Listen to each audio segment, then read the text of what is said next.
Members, you ready? There. Okay. Staff, ready? Very good. It is 6 o'clock. Well, good evening, everyone. We'll call to order this regular meeting of the Willows City Council for Tuesday, July 23rd, 2024. Welcome, everybody. Thank you for attending. Item 2 in our agenda, and the most important matter on the agenda, actually one of the most important matters on the agenda, is our Pledge of Allegiance. Would the VFW Group All Purple Heart recipients do the honor and lead us in the pledge tonight, gentlemen? Thank you.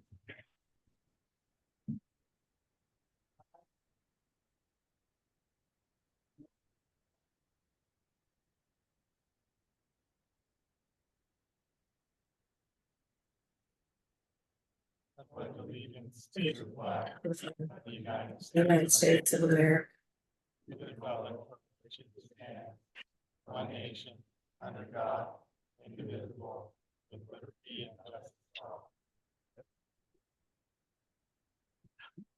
Thank you, gentlemen. And thank you for your honorable service to our country. Our city manager, Marty Brand, hello, Marty, is zooming in tonight. She Good is, evening. she unfortunately has COVID, so she's zooming in to stay away and not infect us. So thank you, Marty. And can you hear us okay? Yes, I Okay, can. Thank you. very good. Thank you. Thank you. Item 3, roll call. City Clerk Amos Hoover, please.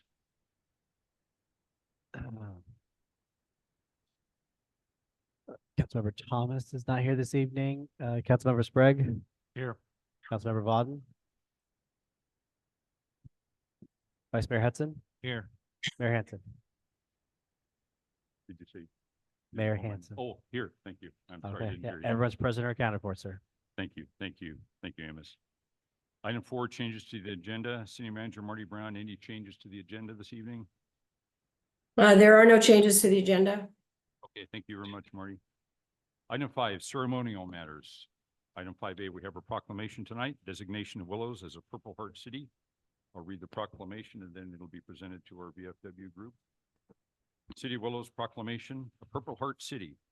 Whereas the City of Willows in the state of California has always supported its military veterans population, and whereas the Purple Heart is the oldest military decoration in present use and was initially created as a badge of military merit by General George Washington in 1782, and whereas the Purple Heart was the first American Service Award or decoration made available to the common soldier and is specifically awarded to members of the United States Armed Forces who have been wounded or paid the ultimate sacrifice in combat with the declared enemy of the United States of America. And whereas the mission of the military order of the Purple Heart is to foster an environment of goodwill among the combat wounded veterans, members, and their families, promote patriotism, support legislative initiatives, and most importantly, make sure we never forget. And whereas the City of Willows and surrounding community has a sufficient highly decorated veteran population, including Purple Heart recipients, and whereas the Veterans of Foreign Wars post-1770 and the Veterans of Foreign Wars Auxiliary post-1770 support the City of Willows in becoming a Purple Heart City, and whereas the Willows citizens appreciate the sacrifices our Purple Heart recipients made in defending our freedoms and believe it is important to acknowledge them for their courage and show them the honor and support that they have earned.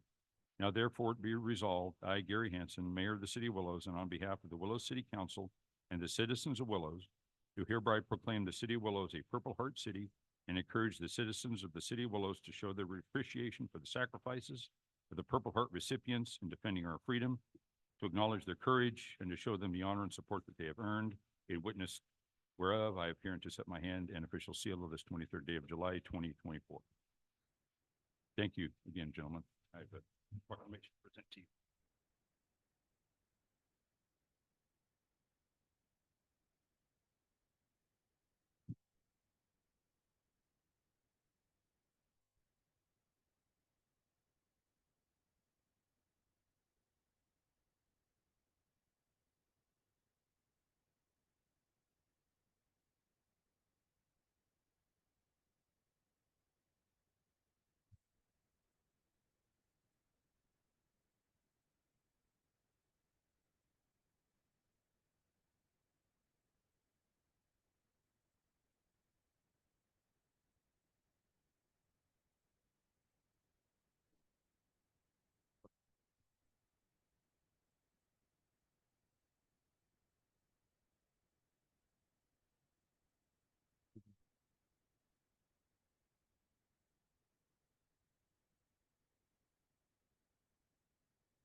Thank you again, gentlemen, for your service to our country.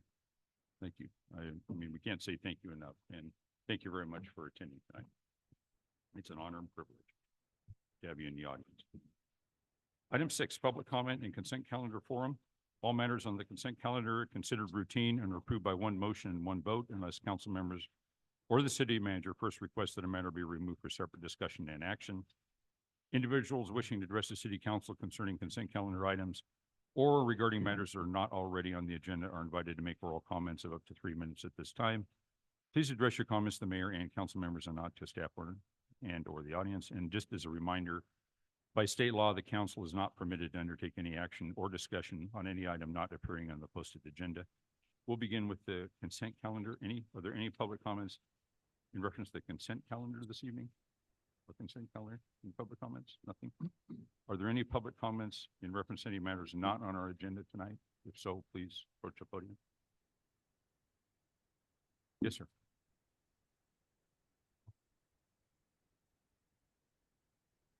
Recently, it's been brought to my attention that,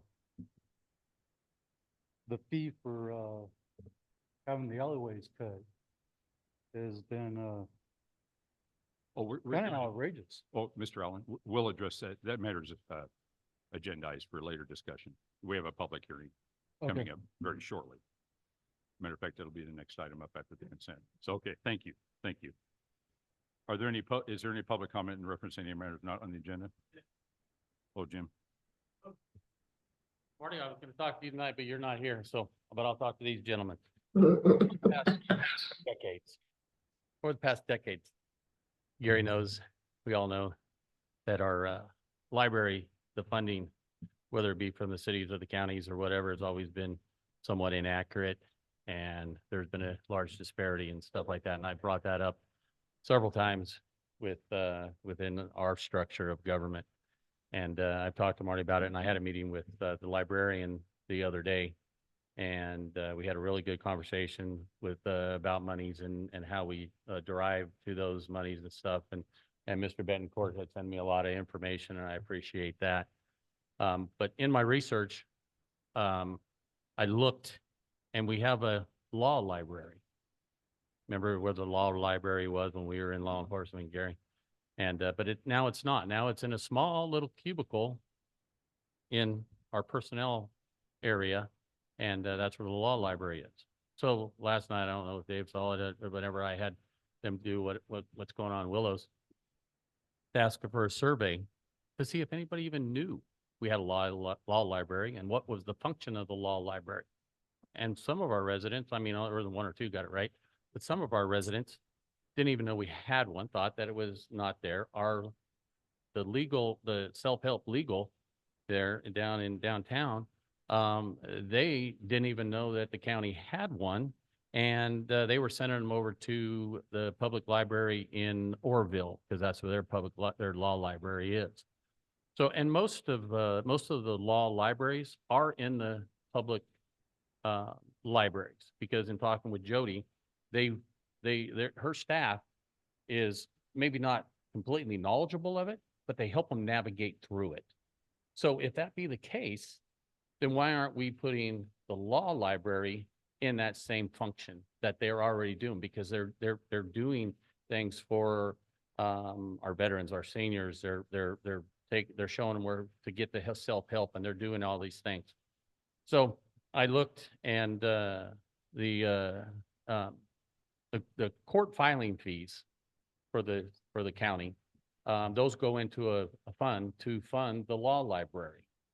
So there is a law library board advisory meeting at the end of the month, and Mr. Supervisor Arnold and I are going to be attending it. He's the representative, and we're going to, I'm gonna put a presentation together, which is gonna show that, those funds and that function should be put in the, that the law library should be in the public, arena into the city's, we are the county seat. So that's where it should sit. Orville has theirs in their public library, which is the county seat.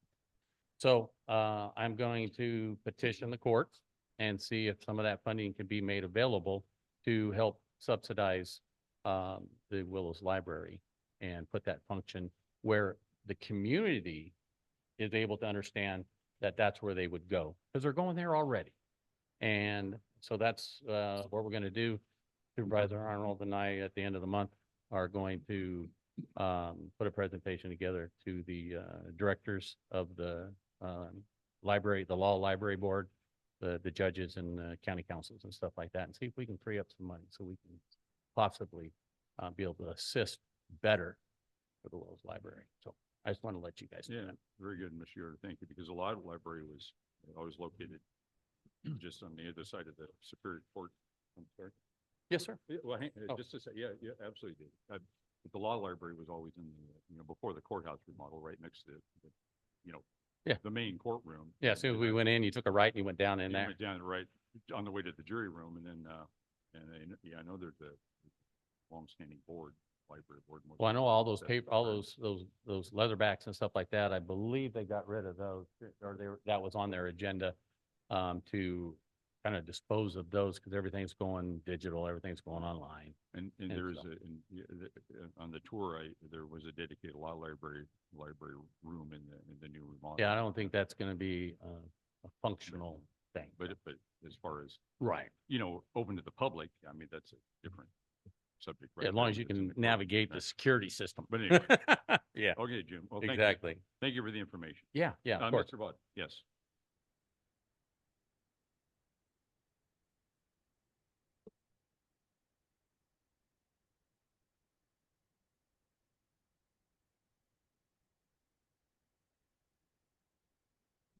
Well, we met, a couple weeks ago, and we discussed that. And I think, the city manager was there. And, and we talked about the funding mechanisms of it. Some of those numbers, if you go off of what the numbers are, 49%, and then, Willows and the other percentage go into Orland, but then the mechanism of it where Orland took over, Hamilton City and the other parts of the outer lining of the county, that 49% is truly not a good number, because you're taking 5% from Hamilton City, 6% to Bayless or Elk Creek. And so those numbers are a little bit skewed. So even if you go off the 49%, part of it, that, the $130-some thousand is more of a 50-50 split or a 51-50 split. So those numbers, if you go off when Tim Salisbury did it with the CPI and you go down that list, those numbers are not accurate numbers at this point in time, which that's fine. Those are the numbers that I think we need to look at and find out what are those true numbers.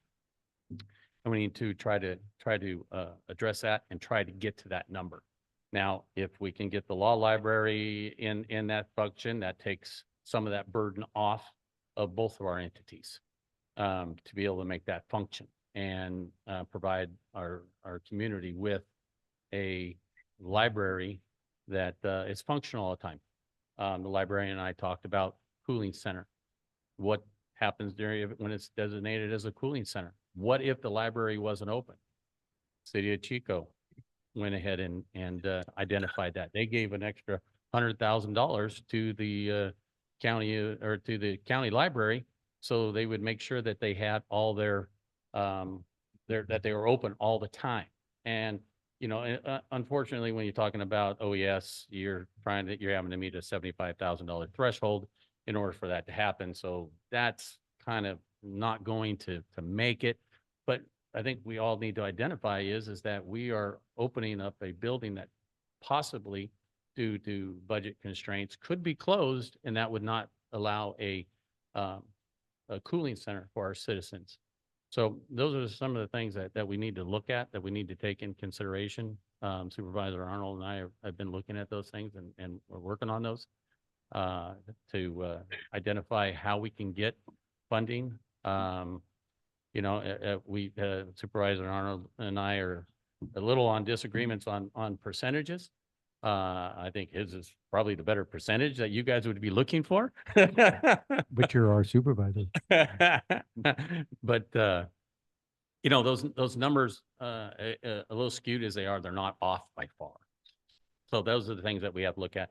And I think, the city manager and I, and with, any of your gentlemen, want to be in on these meetings and, with, the librarian and stuff like that.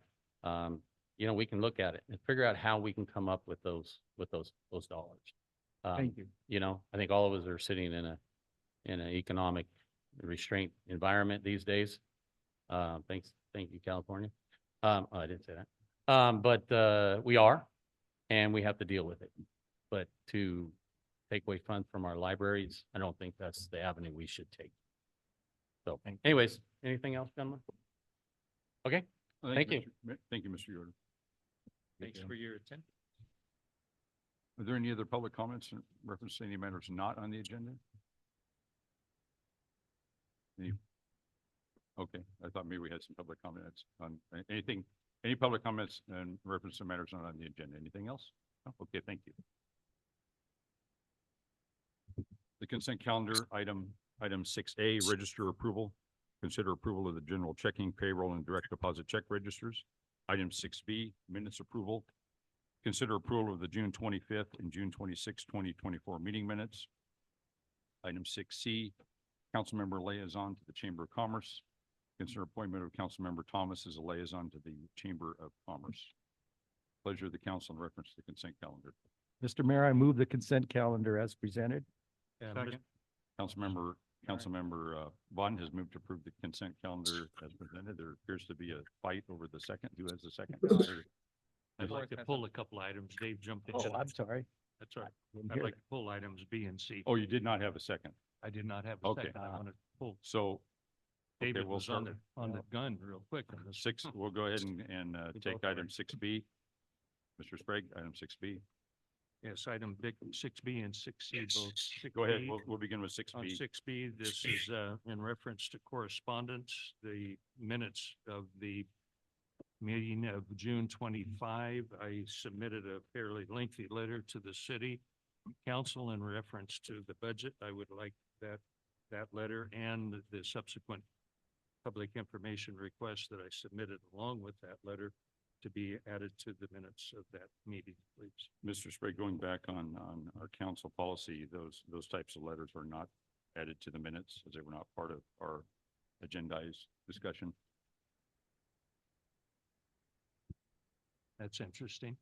And what is the justification for that? That's been the council policy for some time. I see. Anything further in reference to item 6B? No, that's fine. Item 6C. Yes, item 6C. In reference to the appointment of Councilmember Rick Thomas, since we had discussed that in our scoping session or the workshops and so on, that was my suggestion. I would like to make the formal motion that we accept that and appoint Mr. Thomas to that liaison position to the city council or to the Chamber of Commerce. Anything further, Mr. Sprague? That's fine. I would like to make a formal motion for that, and that we actually have it reflected in the minutes.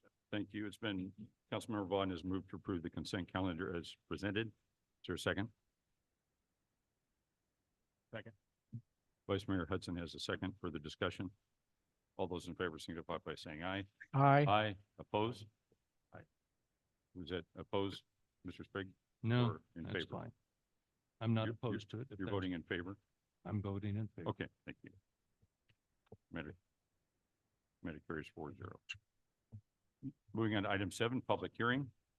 All matters in this section of the agenda are formal public hearings and will be acted on individually. Once the mayor opens a public hearing, members of the public may request to speak. When you're called on by the mayor, please state your name clearly for the audio recording. If you have any documentation that you would like to be distributed to the council, please give it to the city clerk for distribution.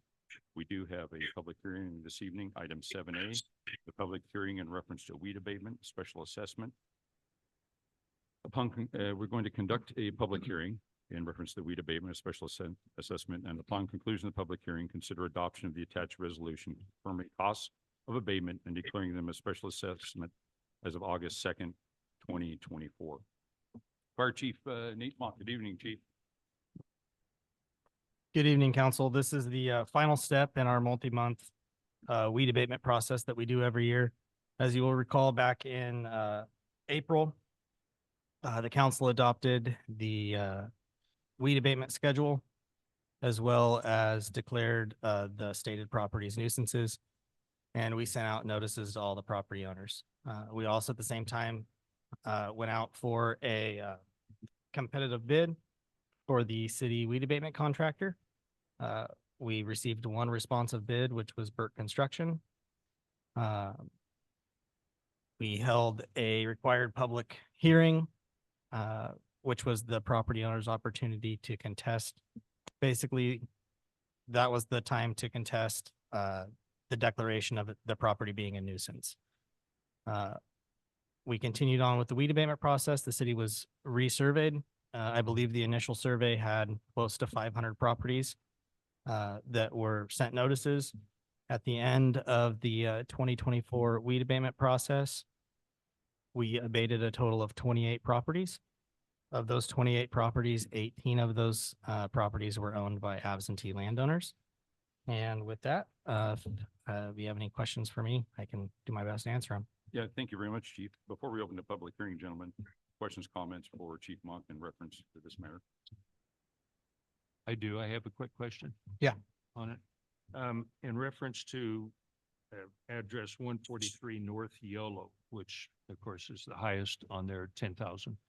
I drove by that piece of property. It's obvious that the cost associated with abatement was not all just weed abatement. It was actually dwelling abatement activity as well. Am I correct in that? So that property has been a code enforcement issue for quite some time. The things that were abated with weed abatement was the weeds, and the code also allows for debris, trash, and other things that would cause fire hazards. And so the reason why that property was so expensive was there was actually piles the size of this room of trash and garbage and things like that that were stacked up that also fit underneath the weed abatement resolution, which talks about trash, debris, and other things that would be a fire hazard in addition to weeds. Okay, coincidentally, and I'm sure it's happened afterwards, there's more trash and garbage that's collected there, a couple of vehicles and so on. The point of bringing that up is that we, as a city, are going to be in the process, I'm assuming, that we will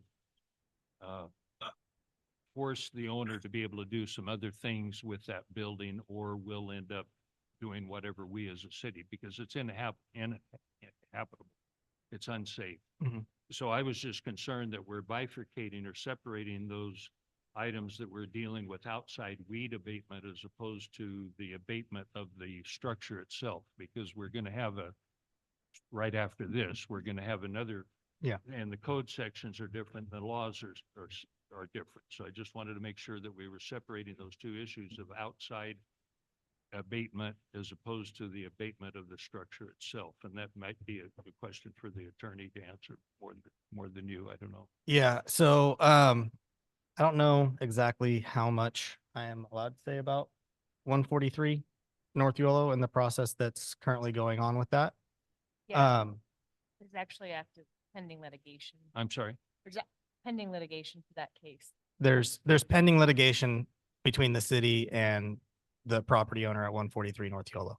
Okay. So and we that's are- what I'm getting at. Is Yeah. I just want to make sure that we don't lose this in the You, legal battle. no, so, because- and if I understand what your question is basically if we abate it under this and we clear all those code violations, would we still be able to carry forward the prior legal action that we were working? And that abatement action that we did with the trash and debris and the weeds and stuff like that. Right. Was one small portion of the global issue with that property. Okay. And so that process, the other process is still moving forward and it's not going to be inhibited at all by that. Okay, and those two accounts and the accounting for that activity are being separate. And one's going to be in the lawsuit and one's. in Yes. this. Okay, that's what I wanted. Thank you. Anything further, Mr. Sprague? No, I'm fine. Thank you. Okay, you're welcome. Any further questions, comments from the council? Mr. Bogdan? No, Mr. Mayor. Mr. Hudson? Nothing further? Nothing further. Okay, very good. We've now come to the public input portion of the hearing. This public hearing is being recorded and is subject to possible review by the courts. Therefore, all statements or remarks must be made clearly and distinctly into the microphone. If there is anyone in the audience who has any pertinent evidence or opinions or statements relevant to issues being heard, please step to the microphone. And although it is not required, it is also requested that you please state and spell your name for the record, and comments are generally limited to 3 minutes. And as a reminder, the public hearing tonight in reference to this matter, which is weed abatement special assessment.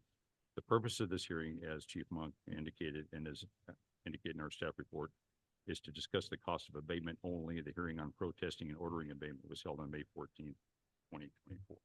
So time is 6:26 p.m. We'll open a public hearing in reference to this matter at this time. If there are any members of the public wanting to speak, I believe Mr. Allen was here and wanted to speak earlier. Hello, good evening again. Thank you. Thanks for your patience. No problem, sir. My name's James Allen. Last name's Allen. My mother-in-law owns the house on 120 South Sacramento. And the bill that we had received after getting a letter back in May saying that the alleyway needed to be trimmed. I took care of the alleyway and then I went in for surgery. And then I received this bill in June. And I'm not quite sure if it was just for the cutting of the alleyway, because there was no debris removed from from it. Everything was still up there. But I do have evidence of everybody else's stuff alongside my neighbors, or my mother-in-law's neighbor's place, showing how tall their stuff is as well, and it was never touched. So I was wondering if there was a mistake or something, because I'm not understanding the bill. I mean, if a job was $380 for 30 minutes worth of work, I'm pretty sure all of us would be jumping on it. But just do that little bit, I don't understand, and I'd like you guys to see the photos. Okay, okay. Mr. Allen, you said 120 South Sacramento? Yes, Okay, perfect. Let me pull up pictures. I agree with the photos that you had sent me. Okay. I'm not debating that Okay. part at all. Okay. You're who I talked to on the phone, correct? Okay. Yeah. Yeah. I don't think I got him. Okay. After the board sees them, I will hand these copies to you. Yeah.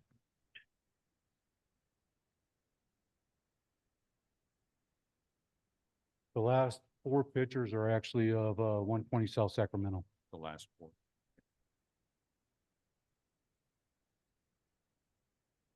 Yeah, we actually had to move the fence line back because the trash man was taking out the fence line. So.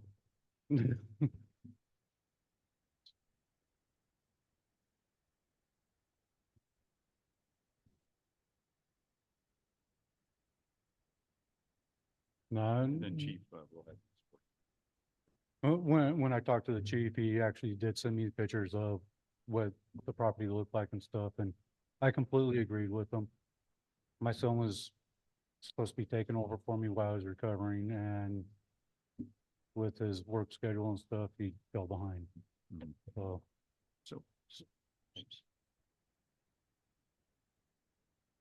So, Mr. Allen, your Yeah. question, I'm just wondering what exactly the city's paying for as far as getting the alleyway cut, because it seems like the city's being ripped off.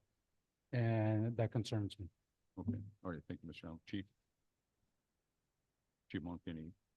Yeah, like I said, when we were on the phone, it's tough because the only way to do the abatement process is to have a third party come out and do it.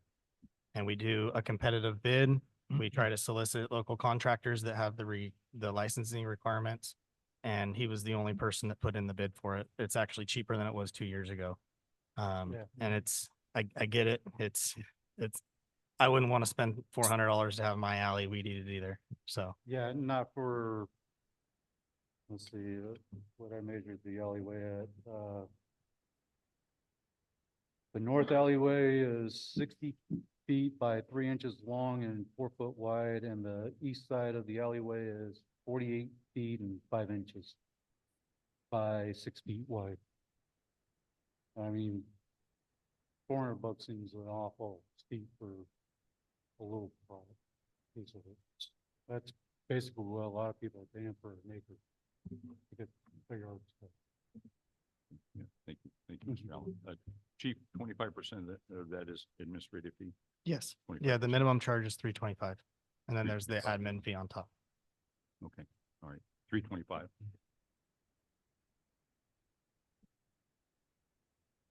Council members? Any questions, thoughts? Of the $406.25, 25% is administrative fee. The actual cost to the contract would have been $325. Just for information, council. So $406.25 is essentially the minimum charge. for it. Yeah. So whether it was 10 feet or 100 feet, if it didn't meet the minimum, it's still gonna be $406.25. Yeah, it's broken up into debris removal, parcel mowing, and fire line breaks. And so the smallest amount in all of those is the 325. And it's basically linear feet. From this many feet to this many feet is this dollar amount. Then as the distance gets higher, it's this dollar amount. And so that's the way it's bid for, because when they're bidding the job, it's not like they're looking at the job and then going, okay, that's going to cost me X amount of dollars. They're bidding the entire city essentially through the scope of work. And so I get it. It's expensive. So, gentlemen, and just for information, in the past, we have considered eliminating the administrative fee at 25%. That's why I indicated that although the charge is $406.25 less the administrative fee, the cost would be $325. That is an option if the council wishes to consider that. I'd like to see what pictures you're talking about that you took. Oh, they're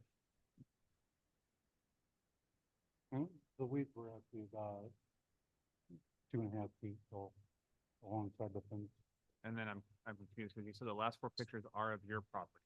Yeah. Where it's nubs, right? Yeah, where it's nothing now. Okay. And then the rest of that alley is what the other pictures were showing? The where there was- people that live on the other side of the alleyway, Okay. that wasn't even touched. Where, like I said, I mean, basically it's the same height as where ours was. Yep. Yeah, and if you look in that one, on the picture that you have, Chief. Uh-huh. Down by that tree, they cut a tree branch off and they just left everything laying there. I mean, there was no getting rid of any of the debris. Yeah, and I think I communicated this to you, but for the benefit of the council, one of the things that's tough about the weed abatement process is we do this initial drive around in April.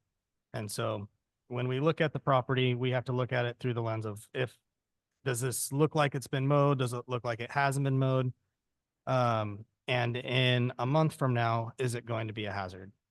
And so we're pretty, I guess, loose with who gets put on that list initially. But when I went down the alley initially, if your neighbor's stuff was cut and it looked like it had been cut, then I wouldn't have put them on the list. The problem with that, if I don't put them on the list, then I can't get them 2 months later, Yeah. if it isn't taken care of then.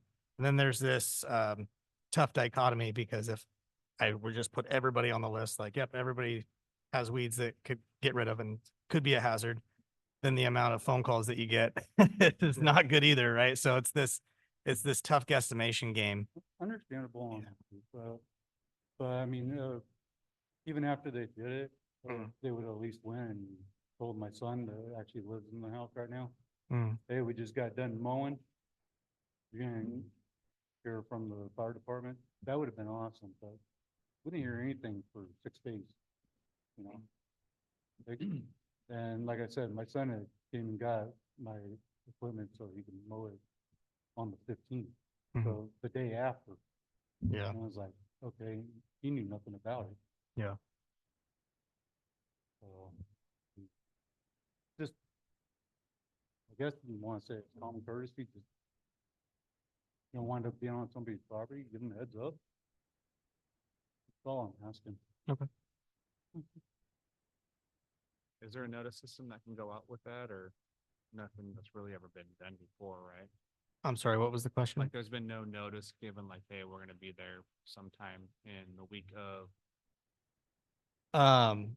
When we do the initial notice, Mhm. the notice is that goes out to all the property owners that says, hey, here's your reminder. Please take care of your weeds. The notice also says that they're responsible to maintain the property. Because we all know that grass likes to grow. And then it basically states on what day, if it's not taken care of, that the hazard will be abated by the city. So all of that stuff is on the initial Right. notice. The initial one stated back in May, it was Mhm. taken care of in May. But then in June, it wound up getting done up and we knew nothing about it until after it was done. There's the concern.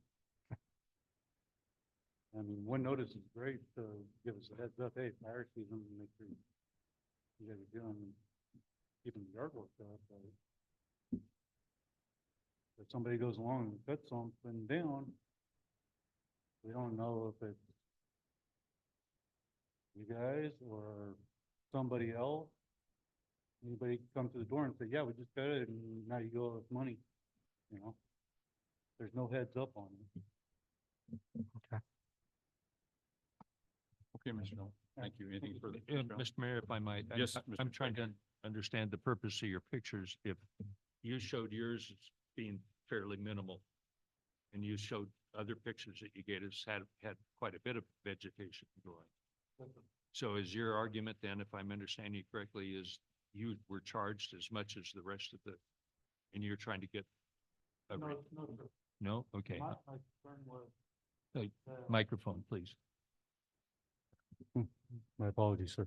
My concern was that, if our area, which I understood needed to be cut, and like I said, I have no problem with that. I totally agree. But the neighbors' yards were equally the same, then how come the person that did the cutting didn't do theirs as well?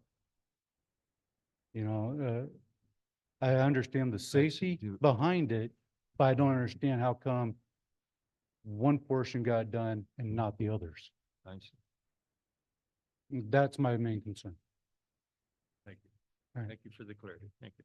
Thank you, gentlemen. And- Mr. Mayor, if I may, Yes. Mr. Bond. Mr. Allen, thank you for your benevolent and neighborly approach to the issue. I appreciate that. Over all the years I've been aware of the weed abatement process, it has produced a number of exciting moments in this chamber and many unhappy moments. I asked one time, why are we in the weed abatement business as the city of Willows? And the answer was clear, that there is benefit to the city in form of insurance evaluations or cost to the city for types of insurance that would be higher if we let the city run amok. The one problem I've always had with this process is it seems at times to be punitive. And the objective isn't to punish people for not cutting their weeds, it's to abate their weeds. And so I don't know what the answer is that, because I know that our fire chief is sincere and does a good job and we all have the right intentions. What I would like to ask this council to do is to include in the next year's contract a requirement that they notify was the home that put a note on the door, or somehow leave some note, as Mr. Allen asked, he would have appreciated, saying that on this particular day, we came by and we abated your weeds per a letter. What doesn't have to be complicated, just so that you would then know that on that day, the day before your boy went out to do it, that the weeds were cut by. And it is a contractor, it's a vendor, and I'm never happy when we have one bidder. You know, I'm not happy about it, but I don't have a fix for it. So again, thank you for your approach, and I'm glad I don't have to pay $406, but Yeah, no kidding. I think we can modify the application or the bidding documents to at least notify each and every person whose property is abated to the best of our ability, that they got done on such and such day and time and place. Thank you. Thank you, sir. Yeah, thank you. Mr. Mayor, Thank you, thank if you. I could ask for Yes, some yes, Chief. clarification. Yes, Chief. Did I miss it, or am I inventing this in my head? That the council has decided to credit back We the, haven't, oh, we okay. haven't gone there yet. Okay. Chief. Yeah, that's next. And I just, as a reminder, the purpose of this hearing, gentlemen, is to discuss the cost of abatement only this evening. And, so, Mr. Allen, thank you very much for, for the information, for your kind words. Thank you very much. And for your understanding as well. In reference to this matter, as I said earlier, in the past, occasionally, similar type situations, as a council, we do have the authority to reduce or eliminate the administrative fee, if that would be the pleasure of the council in reference to Mr. Allen's situation. That is a 25% fee, which, if that was eliminated, would reduce the cost to $325, I believe, Chief. Is that correct? That's Just- correct. If that would be the pleasure of the council in reference to this matter. Chief, can I ask you a question on this one? If we reduce by the administrative fee, is that coming out of grant funding, or is that coming out of our general fund? It would, That administrative? the administrative fee the intent of the administrative fee is to cover time associated with doing the process, as far as like the accounting department has time and Right. sending out bills and things like that. Mhm. A big portion of our weed abatement, i.e. my time, is covered by the grant. And like the vehicles that we use and some of the print products and stuff like that, but it doesn't cover the entirety of it.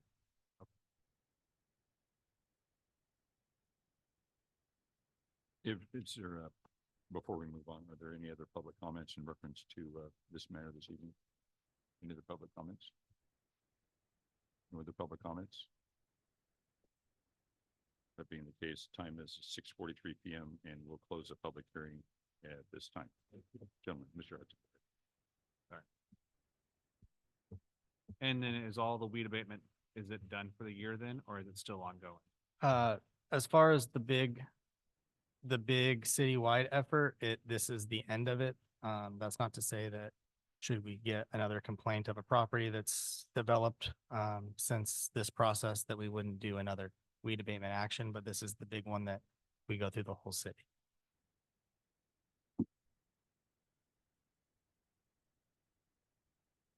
I was more which curious, like the list that you gave us here, right? Mhm. So of the 30-page list, I want to say, that you initially came up with, that's all that was actually abated by third party? Yes. Okay. That's all I had.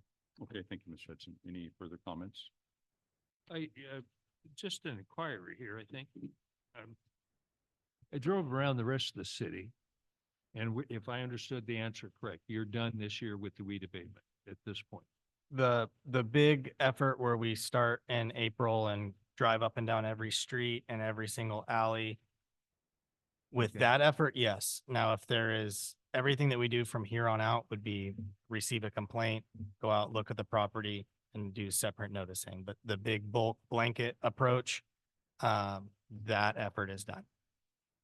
The reason I asked that, I drove to Hama, Highway 99 from 57 all the way up to the north. And it appeared to me that a lot of the weed abatement that still yet needs to be done is on public property, city-owned property in some instances, railroad property and others. vehicles that have been there, some of them been parked there for a couple of years. During one of the last meetings, you'll recall I asked you particularly to take, who owns that grove of eucalyptus immediately north of Tops? It kind of falls into Mhm. that triangle. Yeah. Is it city, is it county, is it railroad? Mhm. And so on. So I guess I'm trying to figure out how do we still handle those public properties and those bigger pieces of property that are bigger agencies like the railroad and so on, and the count, and or the county and or the city. One of the things that's tough about the railroad, is every time I've ever tried to put liens on railroad ground, the county says no thanks. Like Say the county basically says, the county tax collector says you're not allowed to put liens, liens on railroad property. So that's one of the issues. If we start going on to railroad property to abate issues, like another area is kind of over in your neck of the woods along the railroads behind, oh, what is that? Glenwood? All of that back behind all those houses, a lot of it's railroad property. But it's tough because then if we bill it and the railroad doesn't pay, which sometimes, some years they do, some years they don't, we end up getting stuck with the cost. Honestly, the solution to the code enforcement stuff is being able to have somebody full-time to do it. Code enforcement and weed abatement is a small portion of my job, and if I were to dedicate all of my time to code enforcement, I could definitely do it. I could do code enforcement all day long, every single day, but I wouldn't be able to do anything else. Well, it just seems to me to be somewhat unfair that the big agencies, city, county, and or railroads don't have to perform to the standards that we're asking our public, general public. I don't know if that's, some of the railroad stuff got abated this year. Not all of it. I know that I sent notices to, the city because I always get to hear about it from Natisa. Why don't you just tell me? Why do you send me these notices? I'm like, well, we're in conveyor belt mode where we're taking stickers and looking at parcel numbers and putting stuff on there. So I know that we did send notices to the city, and we also sent notices to the county. And when we went around, either at the time they weren't that bad, or there was just a few sparse things here or there. And it's a very, very subjective process. I try my best to apply an objective lens to a subjective process of, is that within the intent of the program, which is to reduce fire hazard and fire risk, and protect lives and property by removing the fuels. But sometimes I guess maybe I could apply it inconsistently. Thank you. There was no question there, Mr. Mayor, just an observation. Thank you. Yeah, thank you, Mr. Sprague. Chief, again, you may have mentioned it earlier. If you did, I missed it. Originally, what was the total number, approximately the total abatement number? I know it was extremely large. The initial list was somewhere around 500. I can't 500. remember the exact number off the top of my head. I know it was well over 400. So, yeah, which was extraordinary. But of course, you know, a lot Well, of weeds growing this year, and and they're it- still growing. And as I stated earlier, the threshold to get an initial notice is much lower than it is to get an actual abatement. So it's just impressive that, you know, of the initial list of 500 approximately, we're down to 28. That's good. That is a positive. And it's a fire issue. It's a public safety issue. And that's the only reason that, you know, when you signed on, you know, I told you before, when you signed on in the fire service, you didn't sign on to be a, you know, weed whacker. The weed police. There you go. The weed police. Yeah. So, but no, thank you, Chief, for your excellent work on this matter. But it would just, you know, it is a positive to have that list whittled down to only 28 properties. But as I mentioned before, gentlemen, Mr. Bond, did you have anything? I just want to note that the idea of having a notification requirement in the next bid package be incorporated into some way that it happened, documented or in the minutes. Okay, very good. Thank you, Mr. Bud. As indicated before, we do have the authority as a body to reduce or eliminate the administrative fee in this case. Would that be something the council is interested in pursuing?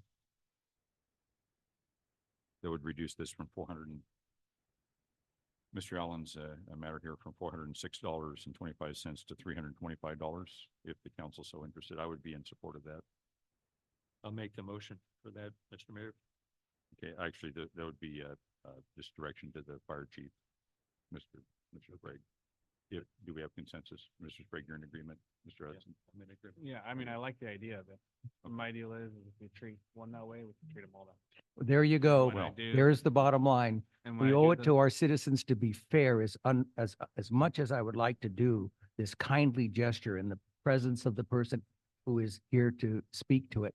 I cannot in good faith tell anybody else who didn't show up tonight that had they shown up, they would have saved $75. Right. That's not business. That's not fair. It's not right. If this has a structural problem in the way it's being executed and the fees that are being charged, then that's the problem, not selective, inequitable or uneven application of the fee. I'm sorry.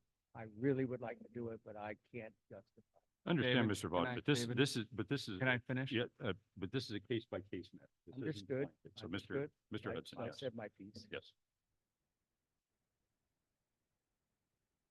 What I was gonna say is it's an 81 on the, based off the minimum cost, it's about $81.25 administrative fee. I understand it's a percentage, so it fluctuates, especially with the larger values. So it's about $1,400 when you look at it. So are we talking doing the one person that shows up, correct? Or do we do all of them? Do we limit it to just the residential ones? There's a lot of sticking points in This is that. and individual. I find that Whatever, this is on a case by on a case case, basis. I not understand blanket, that. Not blanket. If the council is not amenable to that, that's fine. I just, it has been done a few times in the past here, Mhm. that it's case by case basis. And I understand, Mr. Vaughn, I agree with the comment. It's case by case. But in this case, the reason, the weeds, sure, there were weeds. Mr. Allen admitted there were weeds and the weeds were eliminated. Right? Our contractor abated the matter. There's no question there. Mr. Allen presented tonight, had a couple of concerns he presented. I'm just throwing it out there as an option. That's all. And if I could finish the second Yes. time, what I was gonna finish saying was that it is a case by case basis and Mr. Allen did come and actually make his case. So the fact that he was willing to show up and make his case, I'm also with Forrest and in favor of waiving that administrative charge. So for that one property, I don't want to do it for all of them, for yes. Exactly.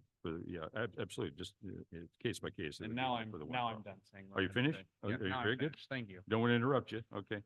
We all have a chance to speak.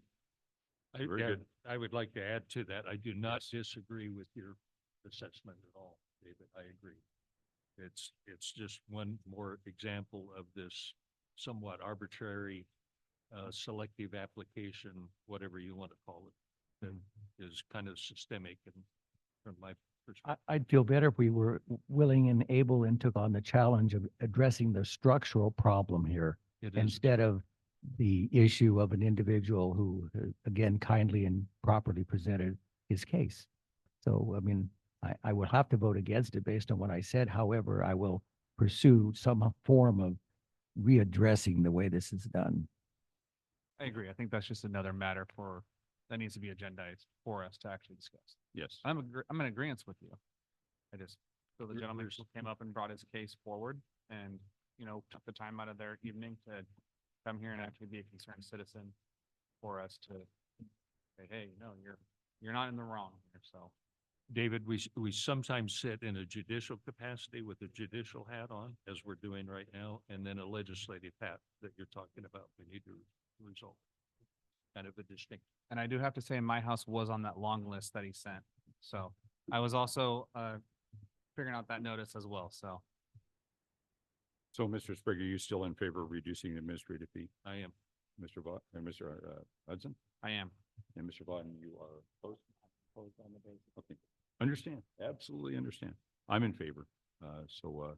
We have consensus, chief, to eliminate the administrative fee in reference to the parcel at 120 South Sacramento Street to reduce that to $325. Anything further, chief, in reference to that item? That resolution will need to be amended. then. Yes. Yeah. Thank you, Counselor. So it just needs to say somewhere attachment herein as amended, and then we'll change the attachment. Very good. Okay, thank you. Anything further, Counselor? No, very good. Thank you. Mr. Allen, thank you for presenting tonight your case, and thank you very much. Anything further in reference to this matter? Gentlemen, we do have a resolution attached. It would need to be amended. as Just the for counselor fun, advised. $181 is not 25%. Say that one more time. I don't know where we came up with 25%. It's 20 mathematically. 81 is 20% of 406. I No didn't big say I deal. was No big perfect at that. I Mathematician, I am not. Yeah. I'm gonna check again. I got a really good calculator. But the administrative fee is 25%, right, chief? It's supposed to be. Okay. I subtracted 325 from, I know you did. Yeah. That's why. But I when you- could have been when wrong, you came up and- with $81, Yeah. 45% of 400 is 100. I can do So- that in my head. so Mr. Mayor, I move to approve the resolution of the city. No, it doesn't? It does. yeah. Oh, okay, Mhm. sorry. I move to approve the resolution for the city of Willows, the city council of the city of Willows confirming costs of abatement amended and declaring them a special assessment with the exception to 120 South Sacramento Street where we will remove the administrative fees. Vice Mayor Hudson has moved to approve the resolution attached to item 7A as amended regarding 120 South Sacramento Street. Is there a second? Second. Mr. Sprague has seconded the motion. Further discussion? Mr. City Clerk, this will be a roll call vote, please. All those in favor, go ahead, Amos. Councilmember Sprague, Yes. Councilmember Vaughn. Yes. Vice Mayor Hudson, Yes. Mayor Hanson. Matter carries 4-0. Thank you. Thanks, Chief. Thanks for the excellent work. Thank you, Mr. Allen, once again. Moving on to item 8, discussion and action calendar. I'll call for public comments on each item as they're called in order. Item 8A, 141 North Crawford Street, confirmation of the cost of abatement. Consider adoption of resolution, of the resolution attached, confirming the cost of abatement work that occurred at 141 North Crawford, APN number 001-152-007 in the amount of $18,970.75, and placing aforementioned costs as a lien upon the property via the Glenn County tax assessments, if not paid in full by August 12, 2024. Chief Monk. Good evening, council. This item before you is the culmination of a very long, extensive code enforcement effort that happened at 141 North Crawford. On May 17th, 2023, the property owner, Mr. Wang, pulled a demolition permit for the burned out structure that was located on the property. The property was being used by transients and other people as a wanton hazard. There was drug activity. There was multiple complaints from the neighbors, and the property was being maintained in an unsafe condition. Mr. Wang pulled the building permit on May 17th, 2023. On November 8th, 2023, the building still wasn't down. At that time, I issued an official notice of violation and outlined the code violations and required that the property owner send a written plan of correction. After the notice was sent, I also dictated in there that written plan of correction needed to be provided no later than December 1st, which was right around a month, which is longer than the amount of time that's provided for in municipal code, and that all of the hazards needed to be corrected by January 5th of 2024. On November 28th, I still hadn't heard anything back from the property owner, so I contacted him via telephone, and he provided me with an email address. I sent an electronic copy of that same notice, and he stated that he would have a written plan of correction to me no later than December 1st. On December 11th, no plan of correction had been received, and I left a voicemail for Mr. Wang. On December 12th, I was able to make contact with the property owner and stated Mr. Chang stated that the building would be torn down no later than December 19th. He was directed to send a written plan of correction and not just tell me over the phone by the end of the business day, or that the or that a $500 per day penalty would accrue for failure to provide the written plan of correction as permitted under the municipal code. On December 13th, a second notice of violation was issued with a $500 per day fine assessed for failure to provide the written plan of correction. I received a text message from Mr. Wang later that day stating the property would be cleaned up no later than December 25th. On December 26th and 29th, I went and inspected the property, and there was no change in the property's condition. Mr. Wang texted me again on December 29th stating that the building will be down by next Friday. That was January 5th. The property was inspected on January 5th and 7th, and no noticeable progress was found. On January 8th, I issued a third notice assessing $500 per day per violation for a total of $2,500 per day. After receipt of the third violation, Mr. Wang texted me, stated that the house would be torn down by January 10th. I again inspected the property on January 10th and found no noticeable progress.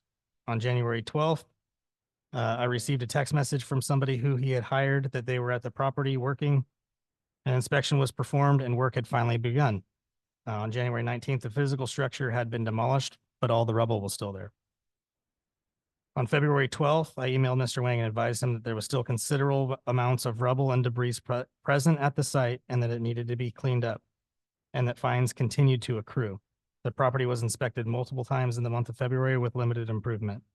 On March 13th, a fourth violation notice was issued stating the property would be forced to take action should the property not comply with the municipal code by April 1st.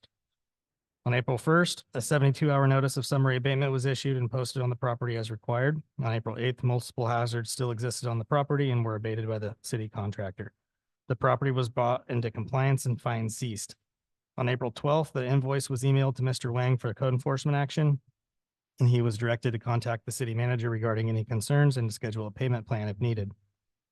On May 21st, Mr. Wang was emailed concerning the status of the invoice, as no attempt to contact the city manager or myself had been made. Mr. Wang indicated that he was going to seek legal counsel as he could not afford the fines.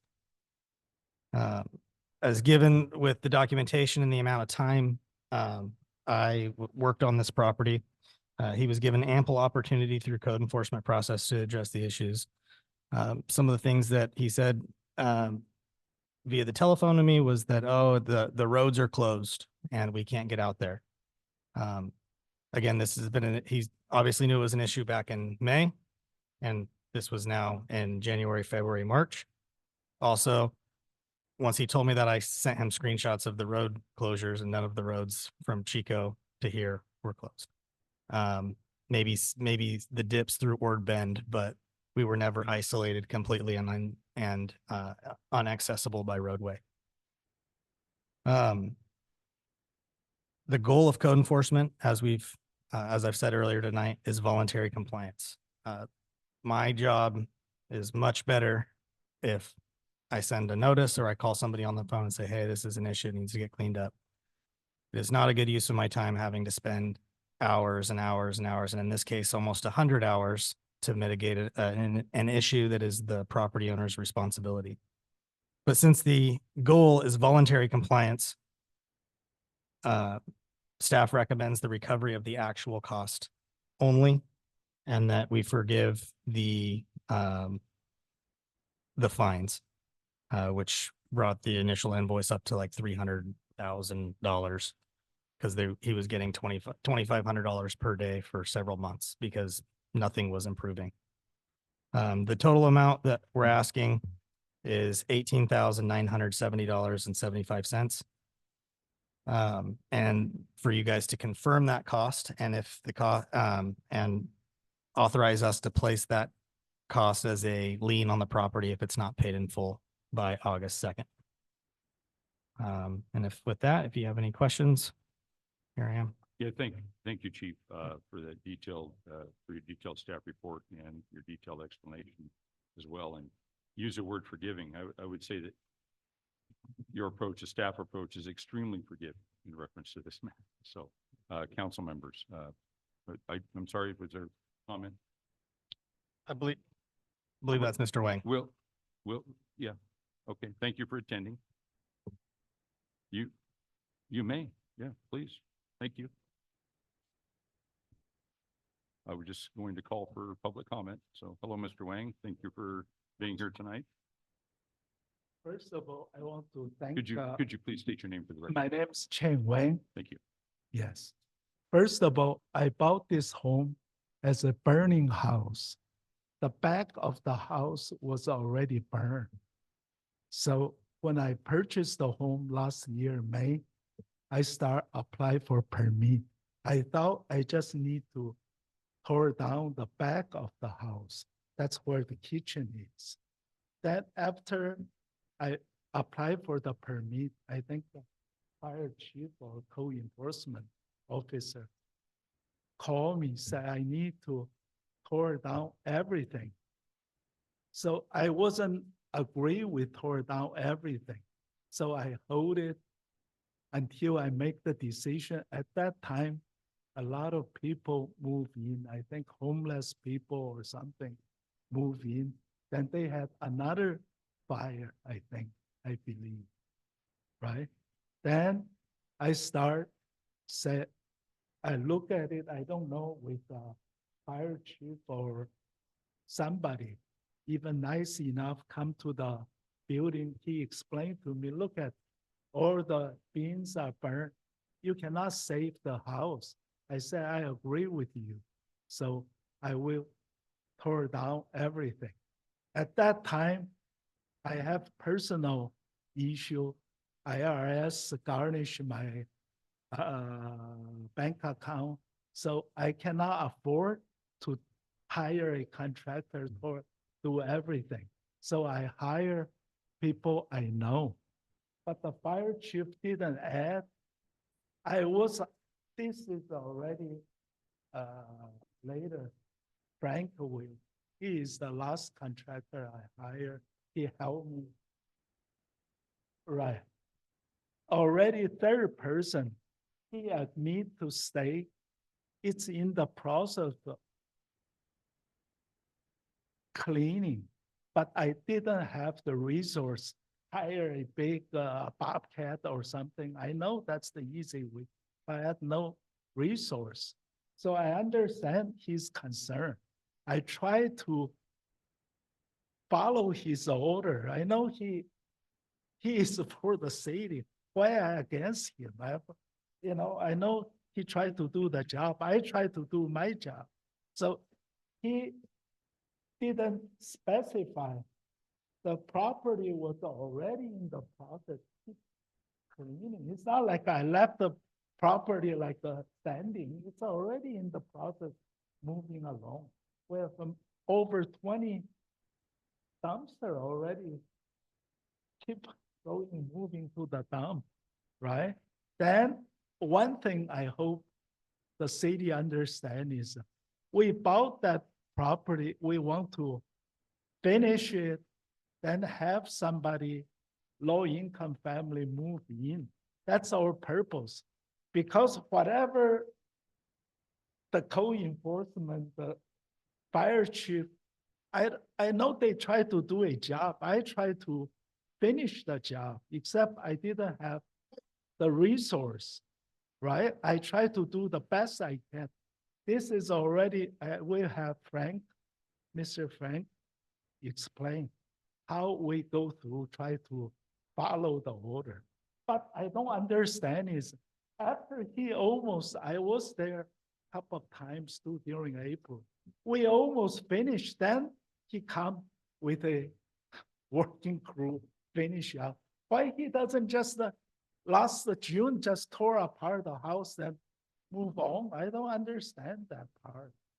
He wants to find the owner, then start doing the job, or I don't understand that. Right? I understand he has a job to do, but the procedure is wrong. Maybe I am getting too old. I don't understand. That's why I raised 2 daughters, my kid. One is a very successful doctor, but I just don't follow the procedure. Can I have my Frank? Yeah, explain to Mr. Wang, you may. Right? Yes, yes. Yeah, please approach the microphone. If you could state your name for. Sorry. No, thank you, Mr. No, no problem, Mr. Wang. Thank you. Thank you for your comments. Good evening, sir. If it's not required, but it is appreciated if you state your name for the record. Hat off. I'm sorry? State my name or take the hat off? Oh, no, state your name. You can leave your hat on. That's okay. Okay. State your name for the record, please. Yeah, Frank Noel. Frank. Frank, what's Frank, Last name, I'm sorry. Noel, Noel. I know, Noel. Merry Okay. Christmas. Thank you. Yeah, Merry Christmas. Thank you, Frank. Go ahead, please. Yeah, well, I came here and I removed all the metal off the place, because that was probably one of the worst items for, that would be destructive to people walking through there and everything. And about 90% of the cement blocks, except for the ones that are still left there now, that nobody removed, so I guess they're not a hazard to anybody. I went by there today and the place looked really good. I mean, I don't know who finished it off, but it does look really good. And the tractor I rented, I had to be back by the following Monday, and so I could only do what I could do. And so I got everything into a pile. I moved all the metal off there.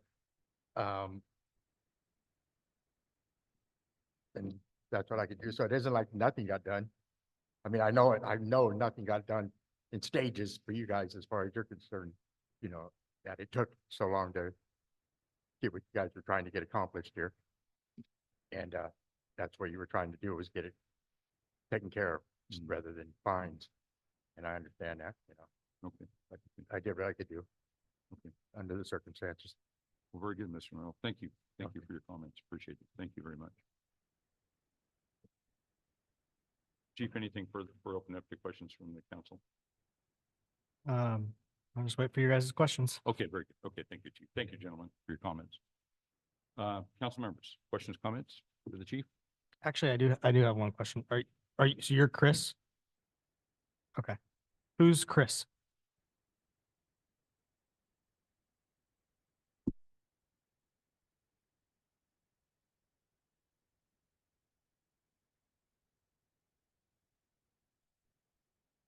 Gotcha.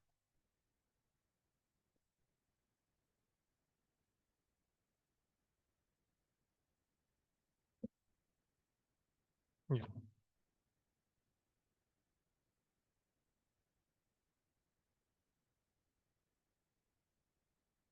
Mr. Wang, if you could approach the mic, please.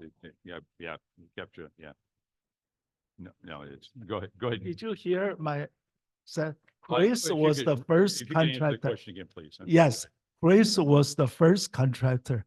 He was the one told me that the highway 5 was closed, cannot come to the Chico. That's correct, you say. And you even showed me the picture that the freeway is open. But that's what they told me, so I told you they cannot work. And, right, I know Yeah. you Yeah. are really pushy person. When I've people been say told that before. something, right, you assume people lie to you. That's so wrong. When you ask me a question, Yeah. I am a successful businessman. You know why? When I give people jobs, I trust them. If I ask you a question, you tell me, I believe you. Mhm. You cannot doubt people. Why I need to lie to you? You even show me very present. The picture freeway, it's open. Look at what lane is open. I know what lane for regular car, maybe not for dumpster. I don't know. I never did Bobcat to dumpster. So you hire the right people.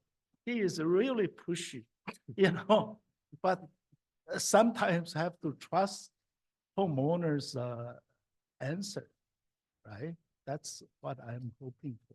So Chris was my first contractor. Okay, thank you, Mr. Wang. Chief, Yes. did you have any I- questions for Mr. Wang? I don't have any questions. No, I think that Okay, Mr. Wang, thank you. I'm sorry I caused you a lot of headache, but I try to follow like every time you send me an email, I cannot even sleep. Try to call the people because I know myself. Yeah. And I don't have the account. Yeah. Just at this time, when they release it, I have all the money. You can see them, right? Hmm. Right now is tough time. I know. I put Hmm. you, I'm truly sorry. I put you every day. You said 100 hours. Maybe you text me more than the hour. And I'm sorry. Yeah. Okay, thank you, Mr. Wang, or Mr. Wang, I'm sorry. Council members, questions, comments for Chief Monk? I might. Mr. Sprague, yes. Yeah, please.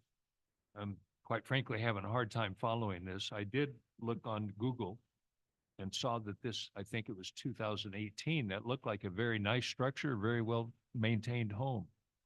If I understanding correctly, then we had a fire, obviously, Mhm. sometime later. Then Mr. Wang bought it as a fire burnout. Is that what I understand? Mhm. And his intent then, no. No, Yeah, Mr. Wang, that's okay, go ahead. Yeah, thank you. This is council comments, go ahead. Go ahead, Mr. Sprague, I'm sorry. that's right. Thank you. So his intent was, if I understood it correctly, and I apologize, I have hard hearing. You turned away from the microphone and so on, okay. So I think the fire chief can answer the questions I've got. So he bought it as a burnout with the intent then of rebuilding it and occupying it or having it habitable and putting it in a habitable condition. Is that what I'm understanding correctly? I can't, it was burned when he bought it. I know that. And there was other code enforcement issues going on with that property. It was in receivership and there were some other issues with it when it was purchased. And that's part of that we were working on. And that's part of why when I saw the permit get pulled in May, I was like, all right, cool. He's gonna, tear it down. And I kind of sat on some of the complaints that we were getting with the hopes of, okay, I'm getting complaints rather than wasting all these resources and going in. He pulled the permit. Obviously, he's going to tear it down. That was my hope. In November, when it still wasn't down and we were still getting complaints, that's when I sent the formal renotice of, hey, you need to take care of this. And at the same time, I also did a couple of other properties, which all got taken care of relatively quickly with the Right. same type of thing. One over off of South Sacramento, one over behind Marvell. One of the things that, for me, like, I guess, again, going to voluntary compliance, I get that people don't have endless amounts of money, that some of these things require coordination with people, specialty vendors and stuff like that. My biggest thing is keep me in the loop, show me that things are improving, and meet the deadlines that you tell me. Because every single code enforcement, not every single, but a significant amount of code enforcement issues would be extended till forever if you just said, okay, yep, you're going to do it next week, and then never followed up and never went on it and never pushed the issue.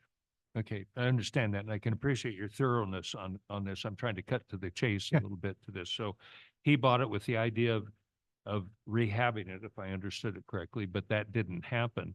Did we then, as the city, actually contract to have it torn down, or did he actually finally do have it? Did he have it torn?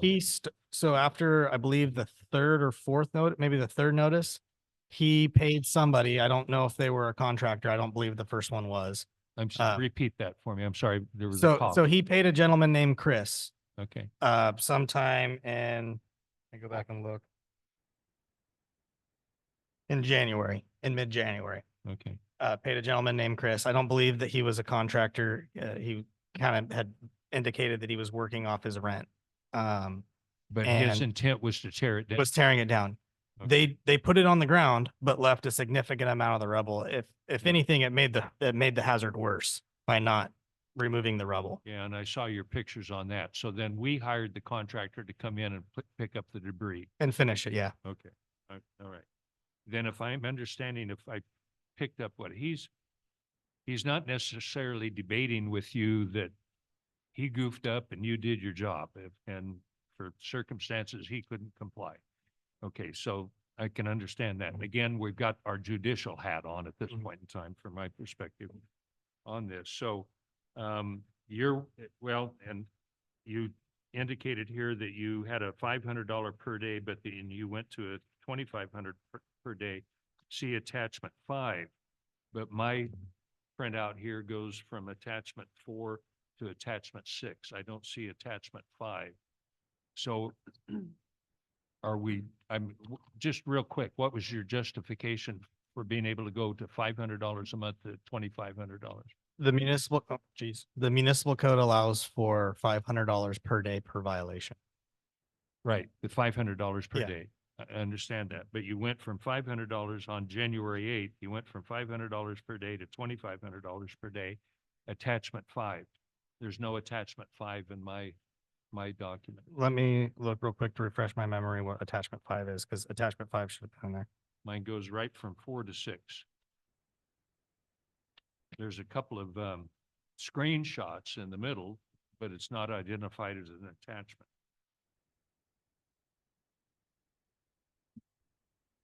But the point though is you're justified that you could go from 500 to 2,500 because of the prolonged time frame. The prolonged time and the hazard still existing and not getting continued, like it'll be done this day. Okay, cool. It'll be done that day.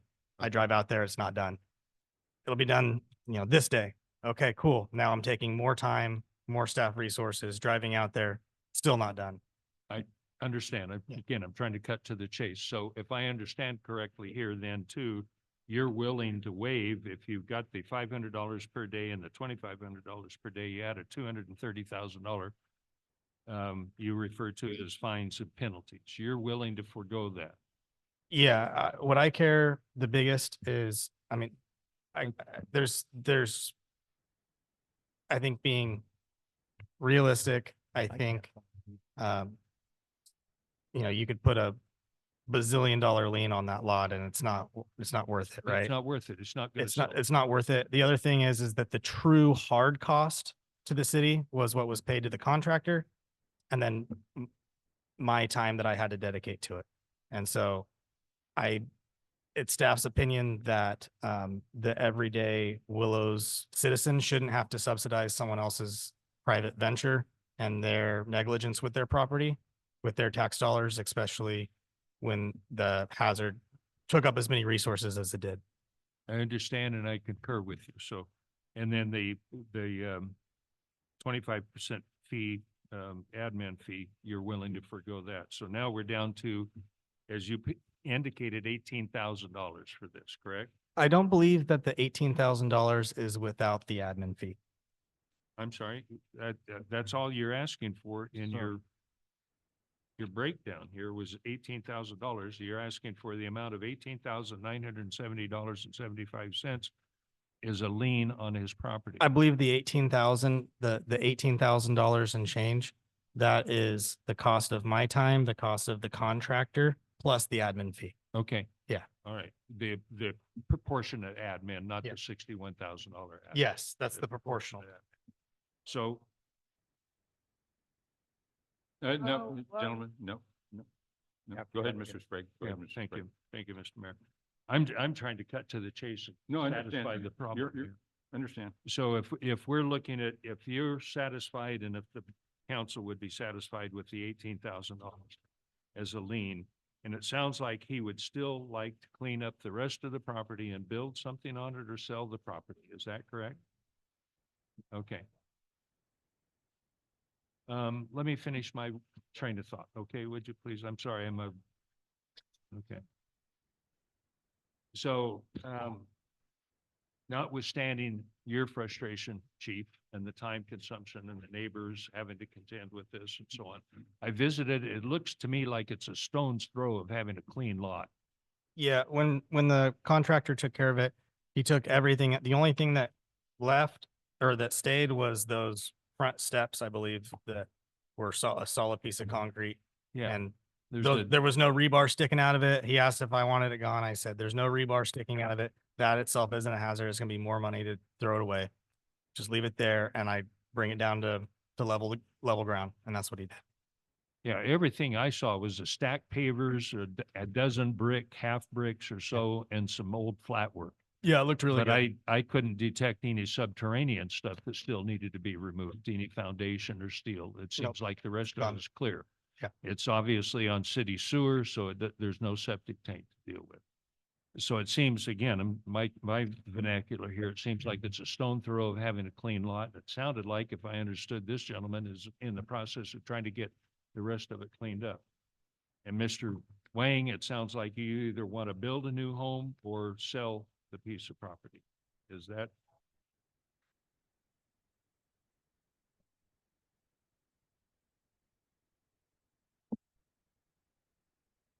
That,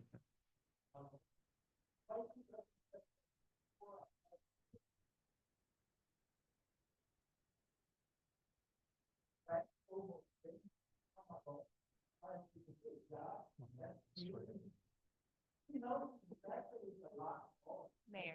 Okay, I understand that. okay, Mr. Sprague, Yes. thank, Mr. Wang, Mr. Sprague, any further comments, questions? Well, I'm just trying to separate the baby here so that we can make a decision on what to end up doing with this. But I'm probably Any further? done with my. Okay. questions. If I understood correctly, he wants to do something with it, either sell it or build on. Thank you. Mr. Vaughn?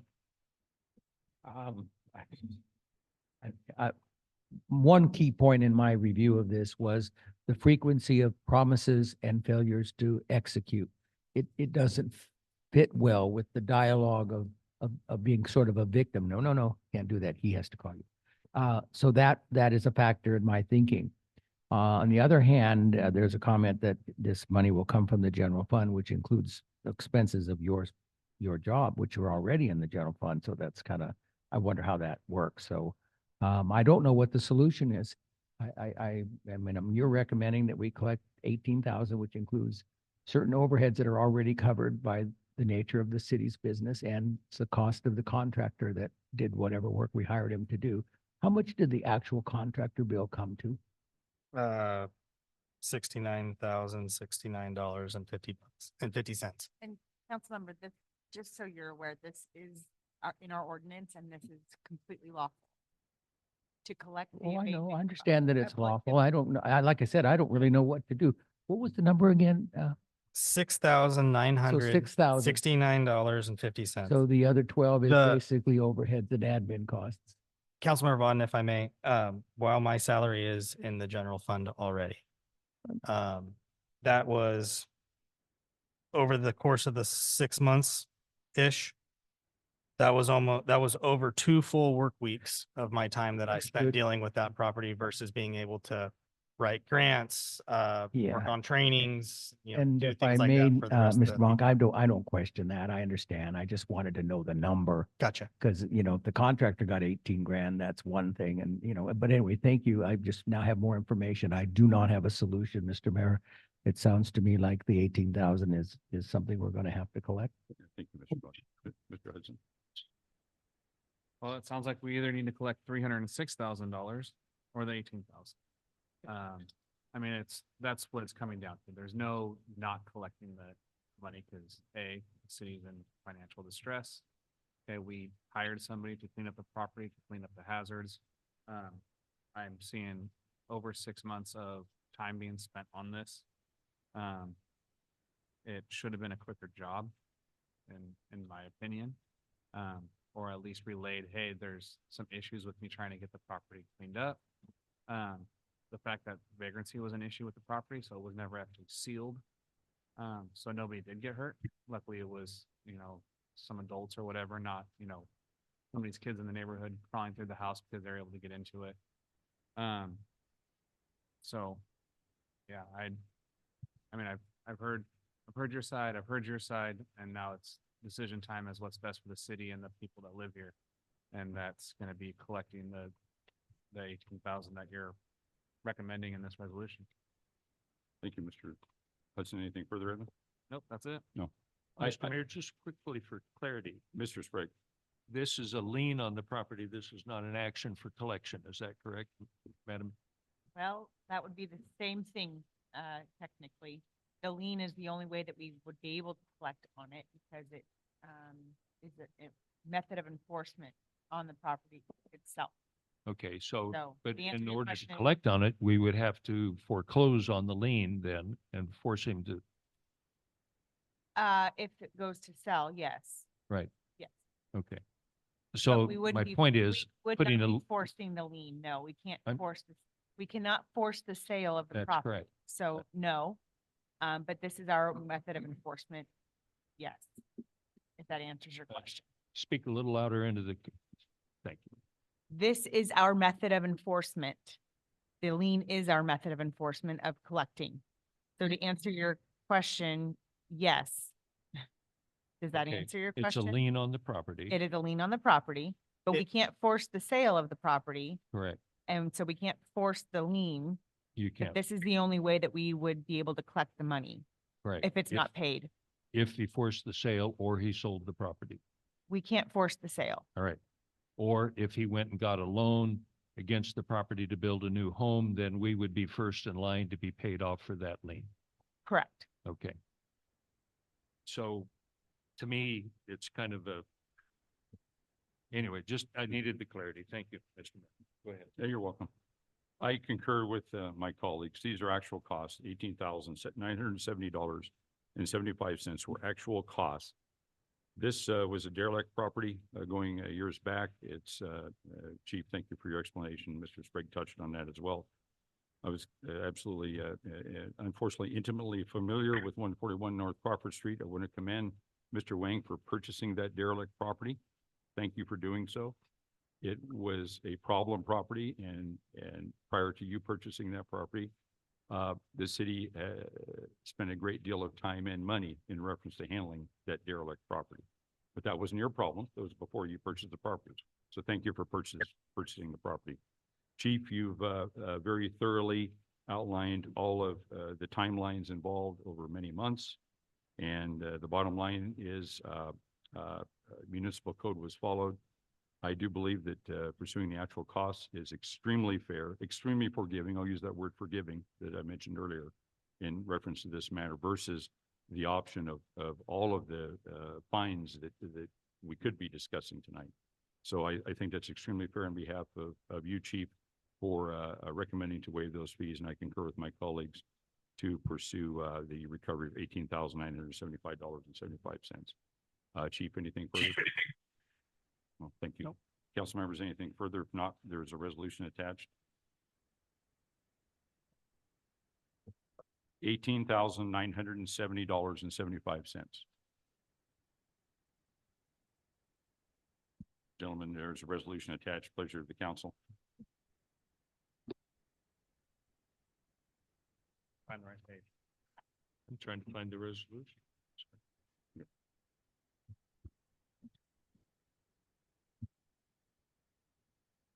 We're having a vote right now. We're in the process of vote right now. This is an action item. We're taking action now.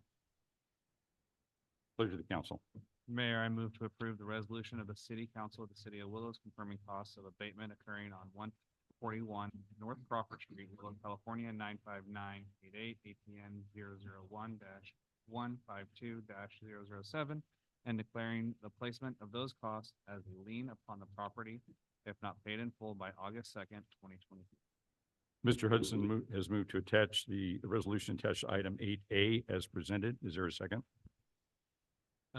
Friendly amendment to that, if I can. Mr. Sprague? I think we have a little bit of maybe a cultural problem here, sophistication problem or whatever. Might I ask, I think the city attorney could probably, in a very brief letter to the owner of his options now, so he has an understanding that he's not losing the property particularly. He's just got a lien on it, a debt against the property that he owes the city. Depending upon how he wants to resolve that is up to him, correct? My concern would be that the city would be giving legal advice to Okay, I to see. him. That's true. All right. I'll withdraw my suggested amendment. Is there a second to the resolution attached to item 8A? I'll second. Mr. Sprague has seconded the item. Further discussion? Do we have any knowledge of whether the title to the property is clear or if there's liens or other assessments against it? There's existing liens on it from prior enforcement actions such as weed abatement from Sure. last year and the year before that. Very good. Any further discussion? No, thank you. Mr. City Clerk, this will be a roll call vote, please. Councilmember Sprague, Aye. Councilmember Vaughn. Vice Mayor Hudson. Aye. Mayor Hanson. Aye. Matter carries 4-0. Thank you. Thank you, gentlemen, for attending tonight. Much appreciated. Moving on to item 8B, fiscal year 2023-2024 annual sidewalk maintenance project. Consider approval of a resolution authorizing the city manager to execute an agreement with Rock Creek Construction Incorporated for $45,706 to construct sidewalk improvements in connection with the fiscal year 2023-2024 annual sidewalk maintenance project, and establish an overall project budget of $56,276. Joe Bentoncourt, Community Development Services Director, if you have comments before I turn it over to your city engineer, John Wanger, please feel free. Yeah, just a brief comment that out of this rebid process, we've really focused on getting a local vendor list established and soliciting all of our bids out to this. One other change we did with this rebid was allowed bids to be submitted at the counter as well as online in the city hall, making it easier for people who aren't registered through these websites to submit. So we're going to continue to work on being able to inform our local vendors to submit and make that a practice that we could do. And just one other comment too, our current municipal code encourages using local vendors, but other municipal codes, I believe the counties has this as well, and their county code can be set to a certain percentage of a discount for local vendors. And I believe the county is 5%, to where that is taken off and does provide an actual advantage to the local vendors too. So we'll bring that in our municipal code update as well for you guys to look at. Yeah, thank you, Mr. Benton. Yep, Thank with you that, very I'll much. hand it off to our city engineer, John. Mr. Wanger, good evening. Always good to see you. Good evening, Mr. Mayor. It's good to see the council as well tonight. Just a little bit of history. Back in 2015, the city actually retained the services of a consultant that went and inventoried the sidewalk issues that City of Willows has. And he provided cost estimates at that time. And about a year and a half ago, I believe I reviewed those and updated them. And it represented approximately a little over $6 million worth of sidewalk repairs that were needed within the city to bring the sidewalks up to code and to provide safety for the pedestrians. Excuse me. So last year, we brought a capital improvement program forward that recommended trying to allocate some monies every year for sidewalk replacement to begin to make a dent in trying to improve things. And it was recommended that approximately $50,000 a year be set aside for annual sidewalk programs. So in pursuing that, we prepared bid documents. The project was originally bid in May, and we brought that forward on May 28th to the council.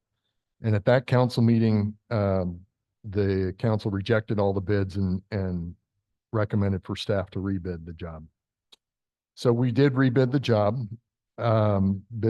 We circulated all the documents again, and on July 11th, we opened bids and we received 5 bids. One of which was the low bid was found to be non-responsive, and some of the information regarding that is in the staff report attachments.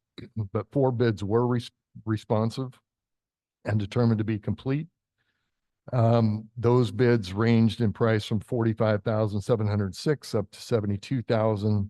The engineer's estimate for the project was $49,000, and the lowest responsible bid submitted was by Rock Creek Construction. And we've completed our background check of Rock Creek Construction and found that they are responsive and a responsible bidder. One thing I wanted to point out, the council may wonder why we selected the locations we have. First of all, 50,000 doesn't seem, it seems like a lot of money, but in reality, based on prices of concrete, it doesn't go real far. We looked at the list that was prepared by the consultant back in 2015 and prioritized that list to try to focus on routes that children went to school and making those routes as safe as possible. Probably the majority of this project is fronting Sycamore Park. I believe out of the 1,100 feet, about 700 of it was on the south side of Sycamore Park. And that portion was not included within the grant that the council is aware of, that we've received over $4 million in grant. But that section of sidewalk was not included primarily because the sections of sidewalk that were included were areas where there was no sidewalk. So what the vast majority of this project is trying to do is address the frontage improvements that we're hoping that are going to be part of the overall Sycamore Park project. This will just be that supplemental portion that was missing from that grant. We did walk several of the location. We didn't walk several. We walked all of the locations and identified those areas that we felt were in biggest need. So given all that, the project is categorically exempt due to the fact that we are replacing existing sidewalks. The other thing is on the budget for the project. This project is being funded by RSTP funds. That's not gas tax or SB1 funds. It's an allocation that we get every year for RSTP specifically. We're recommending the construction contract of 45,706, a 10% contingency, and then a reduced construction management and inspection cost because we're going to take a hybrid approach with this and try to have staff, being the public works superintendent and the community development director, have agreed that they're going to make daily visits. And if those aren't enough, that there is a little bit of money in there to cover both the construction management and some other part-time inspections. So we're recommending, as I said, a budget of 56,276. Happy to answer any questions. There is a resolution attached to the staff report for the award. With that, it concludes my staff report. Thank you for your presentation, Mr. Wanger. Council members, questions, comments for Mr. Wanger before we open it up to public comments? Mr. Mayor, if I might start. here. Yes, Mr. Sprague. I submitted a couple of four pictures particular. I've subsequently talked with Mr. Wanger and he's given me a better understanding of what my concerns were, but I still have a couple of points that I'd like to emphasize here. The first picture is ID number 001, which is the south side of Sycamore Park. And if you'll look at the top of the picture, you'll see a school crossing. I know that we have several pots of grant money that we have available to us through either SB1 funding, which is usually for roads and streets, the RSVP that this one is taking, and then taking the funds from, and as well as there's a safe routes to school. So what I was asking Mr. Wanger, what I'm asking here tonight is, instead of going after the pot of gold that you're identifying here in your staff report, would we not be better off to use that, especially this is your biggest project, is to go after safe routes to school and use that pot of funding source for this particular part of the project?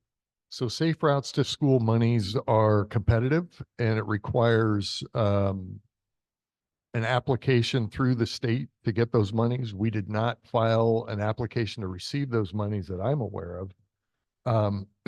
So we do not have, although it's a pot identified that cities can apply for, we did not apply for that. However, I will mention the community development director and I have discussed how we could pursue larger pots of money in the future. And one of those pots of money we've identified is it's community development block grant monies.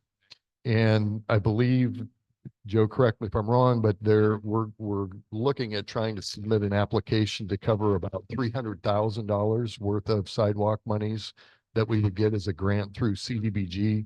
And on top of that, our insurance provider, I believe, has a fund of about between 50 and 60,000 that they're willing to grant the city for sidewalk replacements. So Joe and I have discussed that we're going to be trying to go after those monies this fall when the applications open up. So we're looking for any available additional monies, particularly grant monies, for future projects. But this particular one, we wanted to, again, start making a dent with the funds that we currently have allocated. So Just a little bit, excuse me, a little bit of clarification, just on CDBG, Community Development Block Grant. So normally when they open that up for jurisdiction, you would have the availability to submit 3 applications in different areas.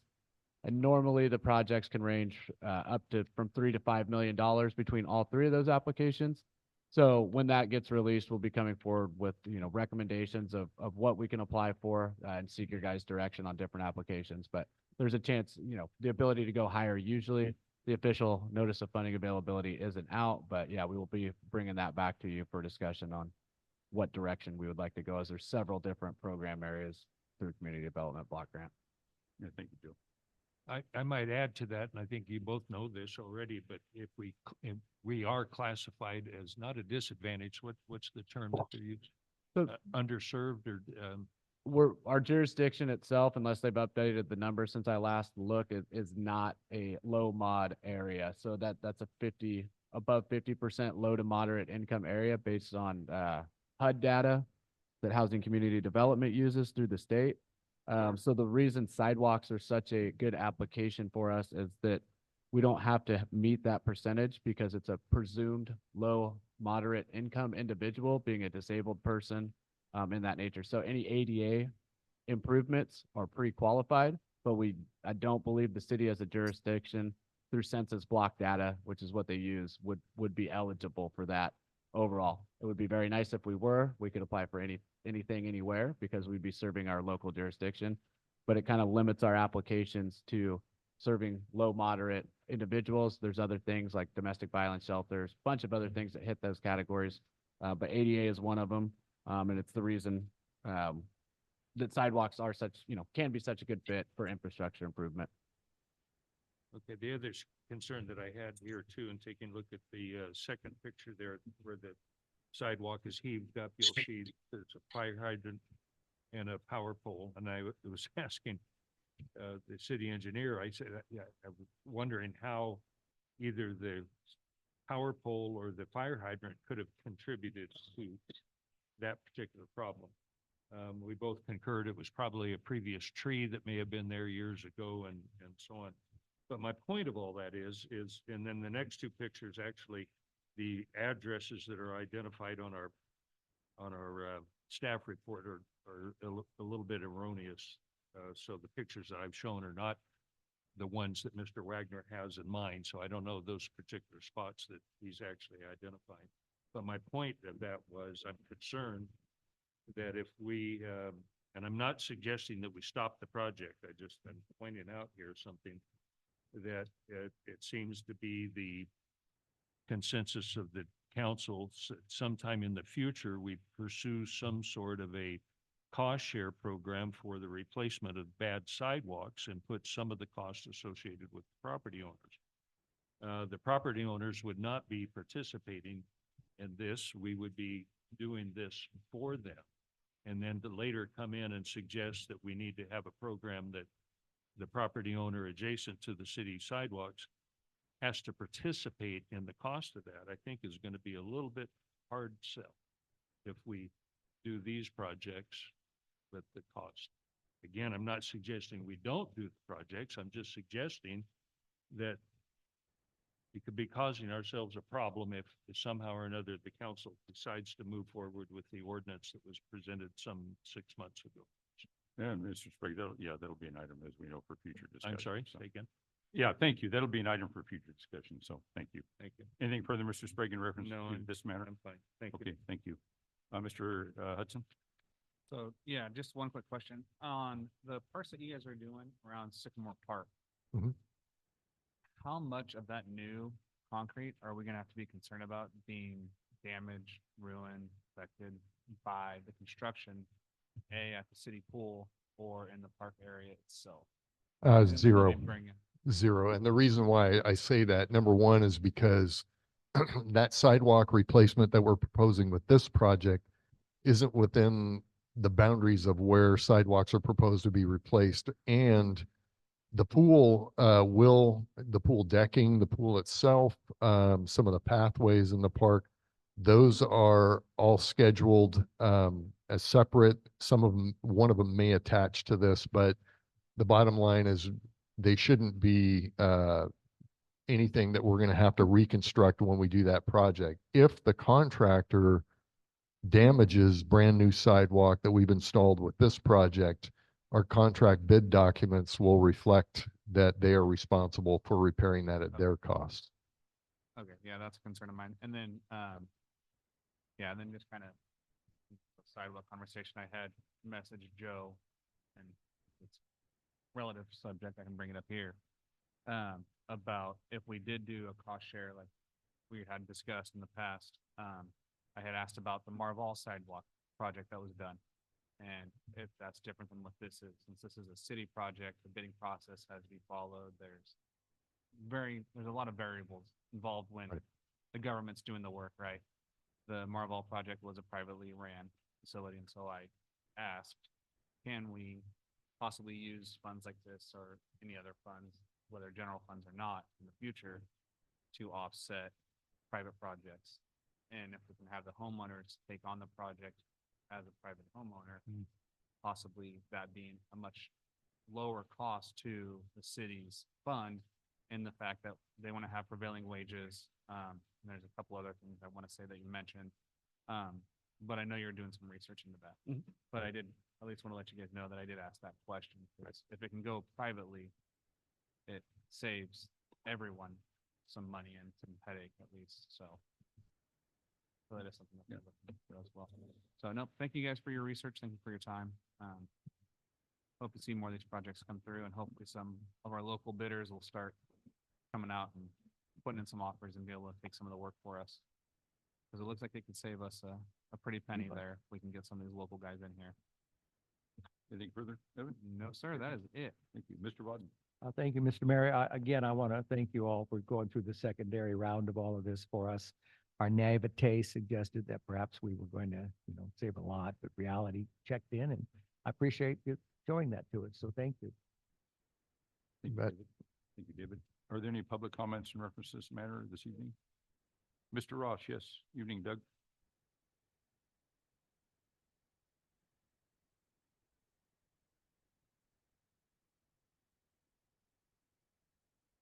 Doug Ross, residing in Willows. Given some of the gravitas of the evening, I'd like to introduce what maybe a somewhat jocular note, for which I'm often known, but also in looking at expansive feasibility, looking to the future with larger ideas. I was quite taken with the Orland downtown, where people could buy their name into bricks.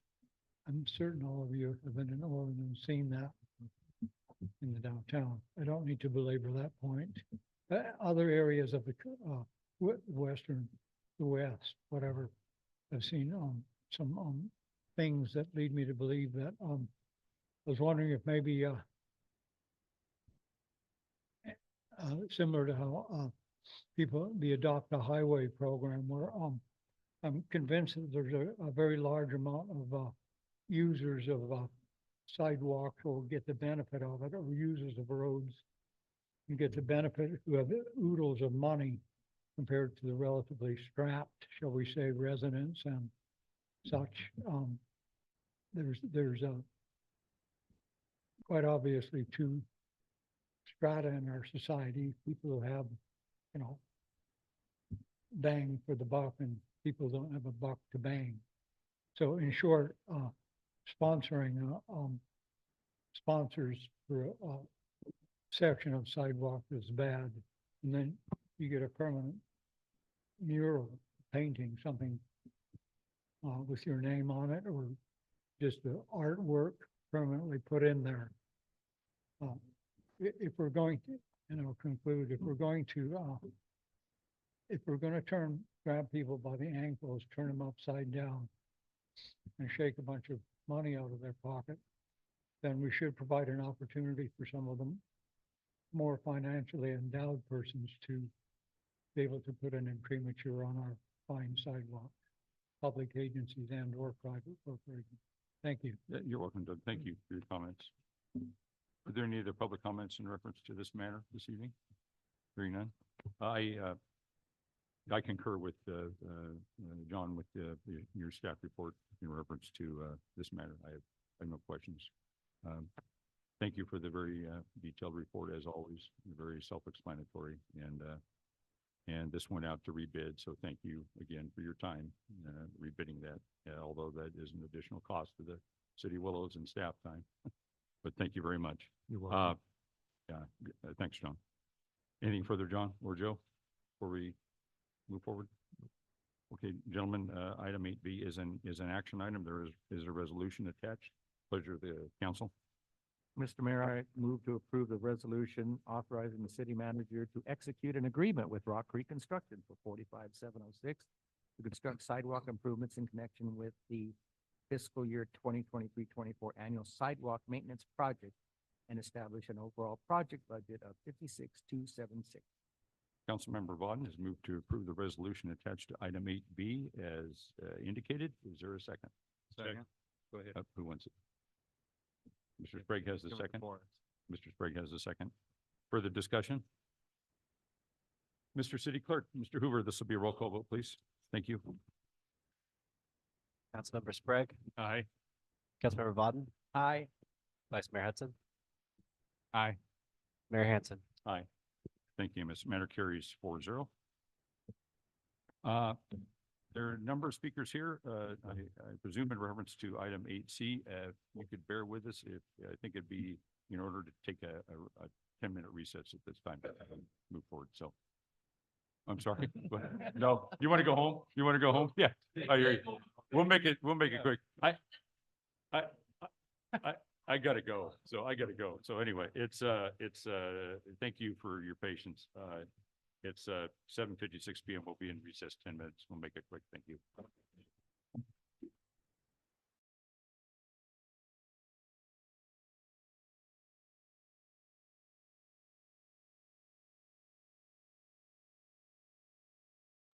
You good, Amos? You good? Okay. Okay, evening, everybody. Once again, the time is 8:04 PM. We're reconvening into open session. Item 8C, potential locations for a new community center. We're going to discuss the potential locations for a new community center on city-owned property, including Sycamore Park and others, and provide direction to staff for further research and/or follow-up as necessary.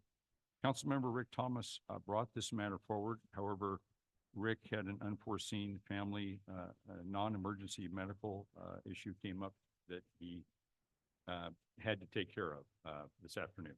So he had all intentions of being here. So Rick wanted me to extend his apologies for his absence, since he's a member of this committee, and the remainder of the council, we don't have another member in reference to this committee or organization assignment. Rick is not here to present.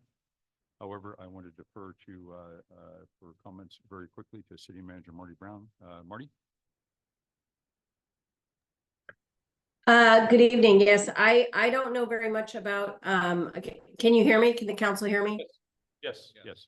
Yeah, okay. I don't know very much about this committee. I have not been in attendance. My understanding from Councilmember Thomas is only that, the group he's been working with would like the council to consider Sycamore Park as a potential location for a new community center, as well as other locations potentially, and wanted this to be an open forum and discussion with the council on that possibility, and hear comments, I believe, from members of the committee. It's my understanding some of them are there in the audience tonight, and that's as much information as I have.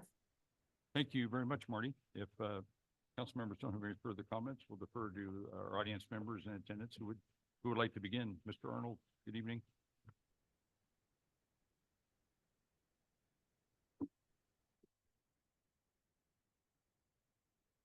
Evening, council members. This is our group. We were really hoping that Mr. Thomas would be able to represent us here tonight. Hopefully everything's okay with his family.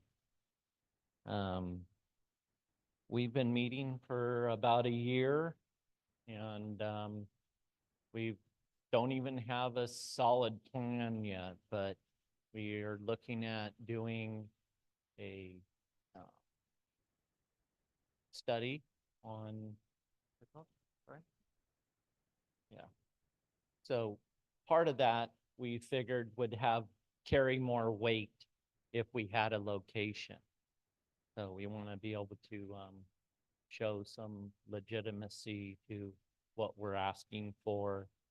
And we've gone from just boys and girls, and then we thought this would be a better thing for our whole community is to have a community center. So, and then incorporate boys and girls in there or something like that. So, we're open for suggestions on anything. Of course, it's your guys's, we're here and it's your guys's choice. So that's what we've been kind of working on. And so, and then just partnering, I've reached out to, sorry for us, I've reached out to even Habitat for Humanity to see if they would like to be partners in something like this. Also, kind of like we did with the Purpose Place in Orland. So incorporate a bigger group and everything to try to make something that works very smoothly and have good partners. Thank you, Tom. Yes. Thank you very much. Any questions? Question? No comment? Mr. Just to Briggs? quick, are you here as a county supervisor or are you part of the community This group? is part of our group right here, not Okay. as a county supervisor. No, that's fine. You got more leverage with money than we do is the point I'm getting. at. Oh, yeah, and that's why we're talking, not financial partners, not, but when Sycamore come up, it's a great location.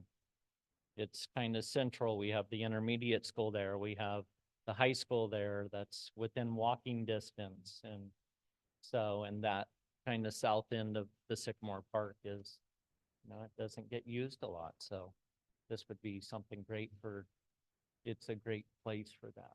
So that's why we kind of come up with that area. Mr. Arnold, is there a consensus among the group that maybe Sycamore is the best or first or primary choice at this time? That's why we had Rick bring this to the table for us. Okay. So that was kind of where we thought would be a great spot. It's a great park. As we all know, we're about to make it better. So thank you all for that. And we're looking forward to getting that pool going. Yes. We didn't get it this year, but next year. So Yes. thank you all. Yes. So. Well, if I may, we asked through Rick and these individuals for an assessment, and I'm sure they've talked and they've evaluated and they've weighed and they all live here more or less. And so I value your position at Sycamore Park. To me, it carries a lot of weight. You've been thinking about it and dreaming about it and planning about it. And I'm sitting here going, oh, Well, and then the USDA loans and stuff like that it's a viable project. Are you the spokesman for everybody, or you just got chosen just tonight, how you drew the short straw? It's a collaborative group and we have a great group here. So So if you don't mind, I just have a couple of quick questions for you guys. When you say community center, what are you imagining that being? Are you looking like, kind of like Orland's Rec Center that they have, where it's a basketball hoop, or a basketball court that's multi-use with a couple offices? Come on. Okay. My name is Dr. Joanne Reed. I'm a pediatrician here in Willows, and I've been here for 24 years. And my daughter, Dr. Rebecca Boning, has taken over the practice and plans to be here for a long time. She's happily married. You guys might know him. She has 2.6 children. She's very concerned with the community.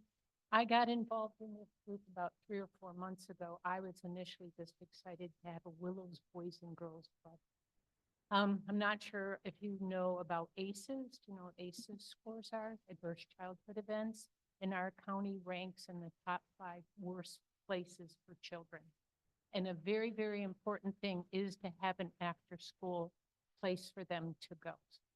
We've toured the Chico, we've toured Hamilton City, and they all have amazing after-school programs for these children. First of all, tonight was an eye-opening experience. You were saying to Mr. Wang, bless his heart, kids don't have any place to go after school. They were being the vagrants in the house. Then you were talking about money for the pool. let's use that to make a community center for the whole community. Okay, it's for the kids after school, but during the day, it's a senior citizen place or whatever else we're gonna decide to put in there. And it's a very exciting program for the city. My daughter and her friends all go to Orland for their children's swim lessons. Okay, we should be able to keep our kids and our money and our services here in Willows. It's a great town. Okay, and then the sidewalk, you left. Okay, we will hopefully get that in our budget too. Well, thank you, Doctor. I want to say, thank you for everything you do. You're my granddaughter's physician and, you do stellar work. Thank you. She Thank you takes for care of everything. mine too. Thank you for everything you've done for us here in the community. Kind of an insight, like I said, like Supervisor said, was we started this about a year ago, a little bit over a year ago. And as you can see, there's the leaders of the community are here. Public health, Jody, Mrs. Arnold, where I will be tomorrow if in Weaverville with Bobby at another meeting. So we're all trying to get together to figure out how we can serve one of the most underserved population that we have now would be our children. So what we're trying to do is we toured Chico, as Dr. Reed said. And when we went in there, and what had happened was, that was the old jail. It was the old juvenile hall. And what they did was they took it and now it's a whole city block. And when those kids came in, and they didn't have to be there. It wasn't like Sparks and all that stuff, which is a very viable thing in the community. But you watched them come in and they had all smiles on their face. They were going to whatever cubicle, what they were doing, whether it was computers, whether it was just playing in the yard. And I think Doc Garrison here will probably allude to some things from his perspective as public health, is that all these things need to go into place so then we can serve that underserved population. And those are the most vulnerable that we have. And it's not that everybody goes, but that sect of children that we want to target, those people go, and they go willingly. It's not because their parents signed them up, it's because they want to be there. And that's what the key is for the Boys and Girls Club. When you go out to Hamilton City has a very viable Boys and Girls Club. And so that's what we're trying to do. And if we can identify properties, trust me, I already looked at the juvenile hall and stuff like that, but unfortunately we had already had grant money involved with housing and all that stuff. So that wasn't a viable option. And plus it being as close to 162 as it is, but this here within the community would be a very viable spot.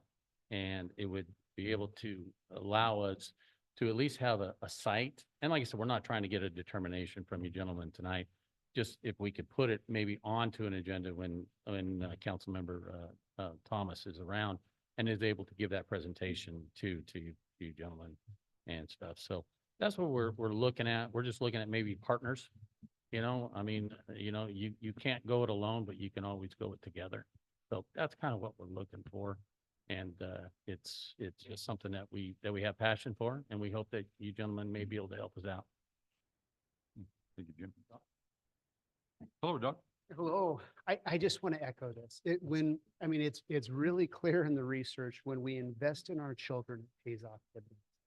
It makes such a big difference when we give our children opportunities.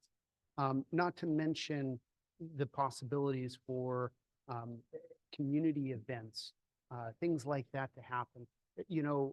Loneliness, the U.S. Surgeon General has come out and said that's the biggest epidemic in the United States today. And by doing something like this, not only does it help support the youth, but it helps to support the community. And Dr. Reed mentioned a little bit about adverse childhood experiences, and I would love to come back and share some of that data with what it looks like here in Glenn County and about what that means for lifelong, the lifelong impact of those and what we can do to make a difference. And there is very clear that when we support our youth, it pays off. For instance, if we've had, there's 6 adverse childhood experiences in a male, and you're 46 times more likely to end up using IV drugs as an adult. I mean, the data, suicide attempt, over 25, if you've got 4 adverse childhood experiences, you're more than 25 times more likely to try and take your own life. If we can support those kids, we can give them safe places to be, places where they want to be, places where they can have adults who are caring, who are emotionally mature, who can help with them. This will pay off so hugely for future generations that, and I would love to at some point come back and talk about adverse child experiences and some of the science behind that. But this would just be such a great thing for our community. Unfortunately, here in Willows in particular, there just isn't a lot for these kids to do. But we don't have a movie theater, we don't have a bowling alley. There's not very much for them to do.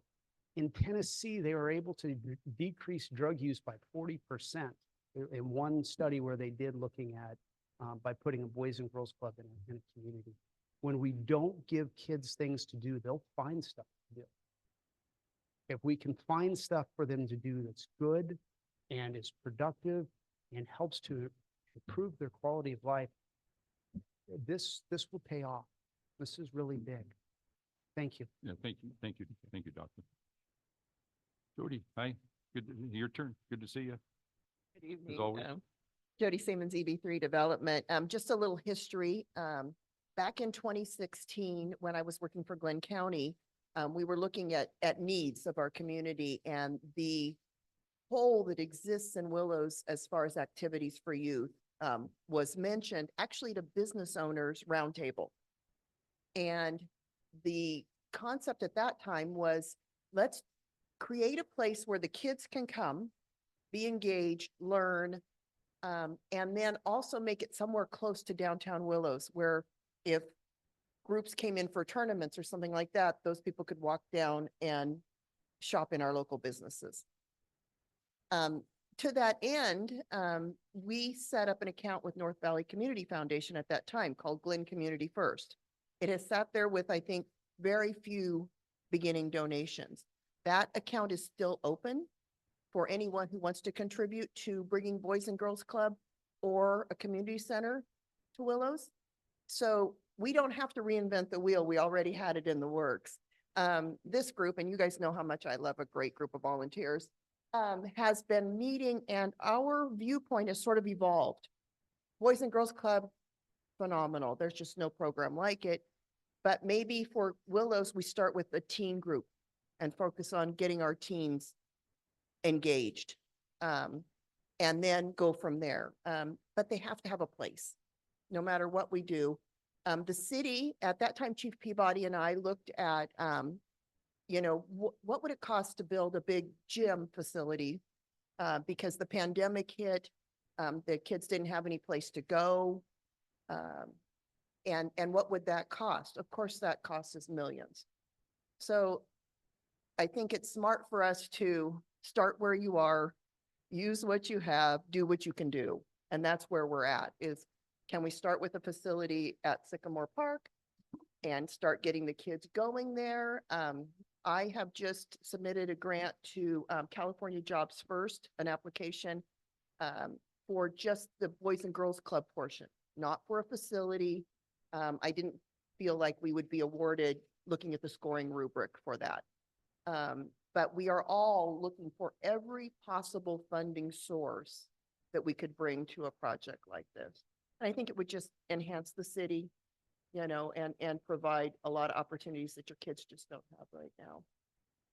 But, this is our first sort of public outing that we've been meeting and talking and trying to create a proposal that would be successful here in Willows. And it's a great pleasure to work with all of these very dedicated individuals. We have not only the, health and wellness portion of our community, but also the law enforcement portion. Brandon's been sitting with us from probation, and all of those different partners have come to the table at different times and told us what they could do. How could I help? So, we're at that point now where we're ready to go, okay, we need everybody on board if we're gonna make this a reality. So that's why we're here. But the commercial is the Glen Community First account where we can just start putting donations that might be used for potential match for grants later on. How much is in there now? Oh, probably $122. So let's see, times, I mean, you want an honest answer. I only set up- kind we want. At that point, I set up, I think there were either 2 or 3 community accounts just so that we would have the vehicle ready when the time came. You could see, the vision was, you could see the need, but how do we get there? So, and Mayor Hanson is also is one of the 2 members of the committee that oversees those funds. We haven't done much fundraising. I was gonna say, It's a lot of money, it's been a 120. pretty easy job so far, Yeah. so, We have not had a meeting. no, Jerry no. brought that, what, 2016, is that what? 2016, yeah, Wow. 8 years ago. Wow. So this has been on the drawing board for a long time and been the need for a long time. So I think now, with Boys and Girls Club, the agricultural sector of our community are huge donors. A lot of the children of our ag folks and their employees go to the Boys and Girls Club and utilize it. Right now, the ag economy is not great. So our question is, how do we raise that money? I think the number, don't quote me, but kind of off the cuff is a $500,000 start bank to bring Boys and Girls Club here, to make sure that it's going to succeed over long term. Because the last thing you want to do is start the club and then shut it down in a year because you don't have the funding for your staff. So we're all looking long range. Okay, Thank you, Jerry. thank you guys all for coming up here, first of all, and you guys being a committee and doing this for a whole year. That's a lot of time, effort, and work that you guys have put into it. And I'm one of the ones, as well, that I think we all are in agreement. We want a rec center, right? We want a place for the kids to go. We want not just another baseball field, not just another skate park, not just another outdoors facility. We want something that's usable during the winter, right? And so that's kind of what led to my question. Do you guys have a building design in mind? Do you guys know, do you want classrooms in it? Do you want a gym?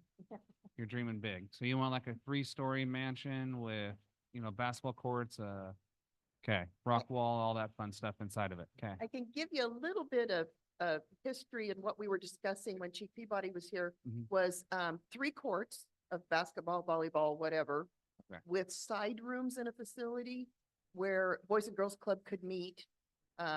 You could do telemedicine, you could do 100 different things, for those that don't have technology in their homes. Right, that's And- what I was kind of getting at is And at that time, the chief said, the city of Willows does not have money to maintain this building, period. So what's the partnership? Do Boys and Girls Club come in and for their rent, they do all the janitorial and maintenance on the building? Doesn't hurt kids to learn how to dump trash.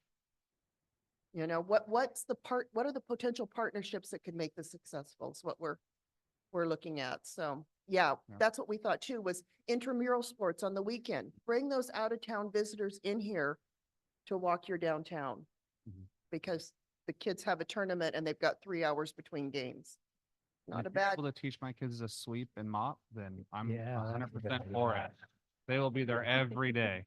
That was our original vision, was something along those lines. And then if you had a ag group or a corporation that wanted to sponsor a single room, you could name the room after them, the side rooms off the facility, off the main facility. But we had looked at a couple of properties, we talked to a couple contractors, just trying to get a ballpark of how many millions is this going to cost us? Is it doable?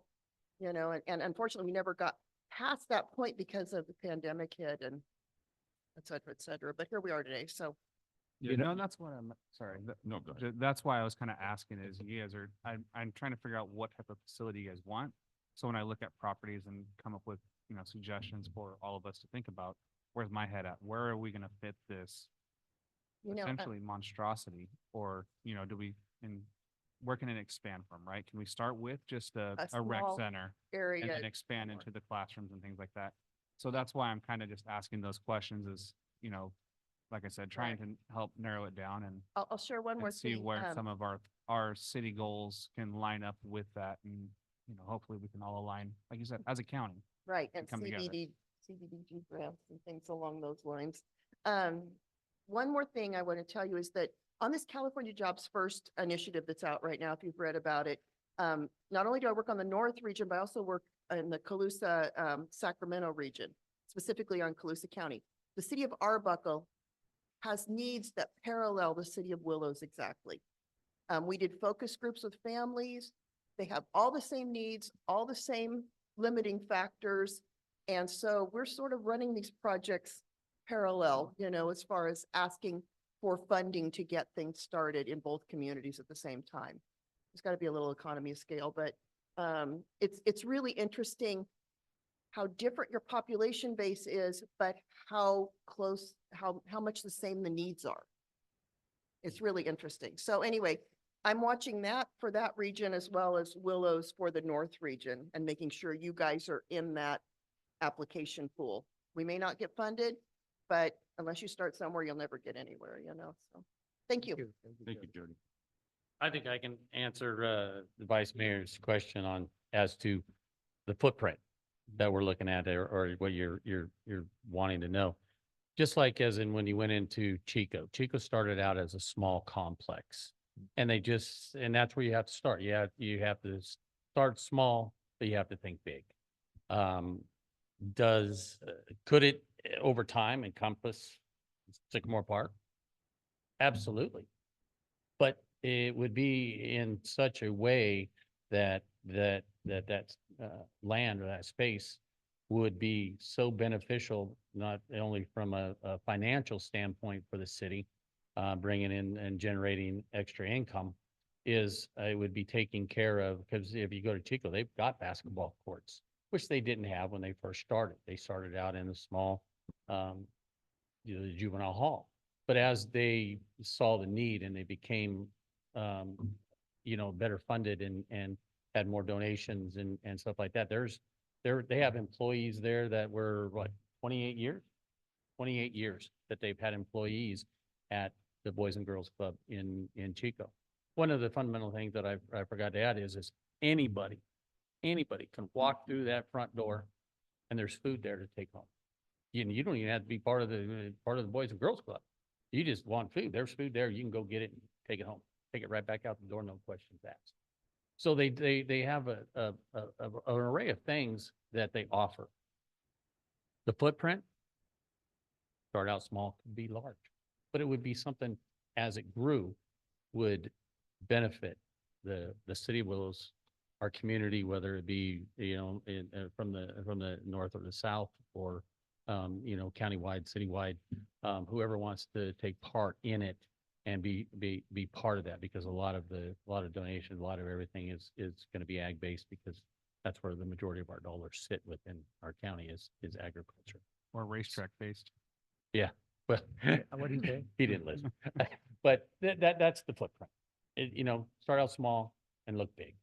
And I think that's what the group is trying to accomplish.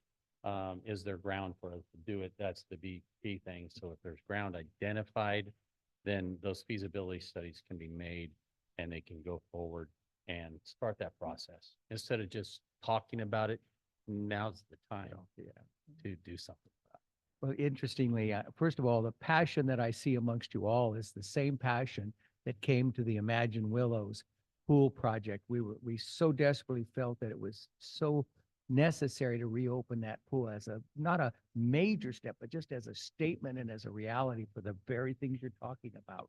And that process, has resulted in the mechanisms to get the pool back online. And that's true, because and if the Boys and Girls Club or that the building is community center is there, then the pool becomes an asset, a bigger asset. And so there is a drawing that shows the pool project, and right in the area of the pool is a drawing of a building that had an office for a rec department chair for the city rec person director, and it had a big gymnasium, and it had other features, and it all exists on a piece of paper, which I would love to give to anybody that would like it. Now, is it the right answer? No. But we right from the beginning, the idea was recreation, youth orientation, all people, old, young, every age, a place to go and be proud of and build self-esteem and activities that are rewarding. And I mean, that's all part of the pool project. So I'm getting a little crazy because the pool project was this, you guys are this. So let's get this done. Let's stop talking about this crap and do it. Absolutely. Absolutely. It's what we're looking for. We're looking for the partnership. We're looking for the ability to move forward. And in listening to all you gentlemen up here, seems like we're all in the same agreements. And I That, know it's Mr. something that- Thomas is passionate about this too, Yeah, as, it is. as I'm- was, the quorum, I know where I need to be talking to. So I understand that. But that's what we're trying to do. good. You know, Do it. we're trying to start that, and whatever the city can do as a partner, if that land is feasible, you know, let's think about it. And maybe put it on a future agenda if that's what you gentlemen need to do with Mr. Thomas being out. And how do we move forward? How do we move forward so this can become a reality, not just a pipe dream?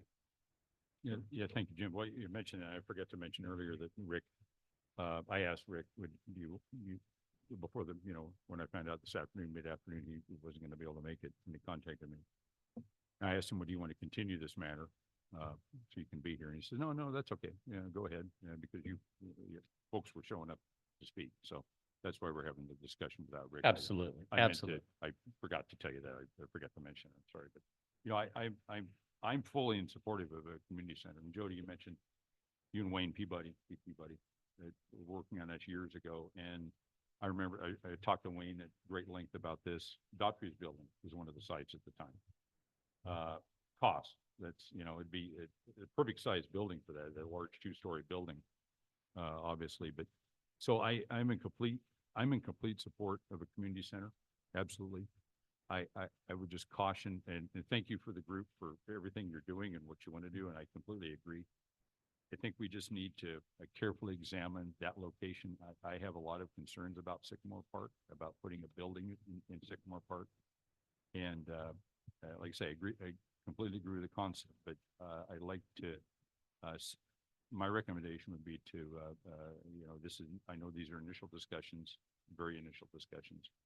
The center, I saw in an Rick's email requesting to have this placed on the agenda, that it was mentioned that Jane Hahn Juvenile Detention Center might be a possibility, and you. Well, we looked at that originally, and I had questioned that through the county.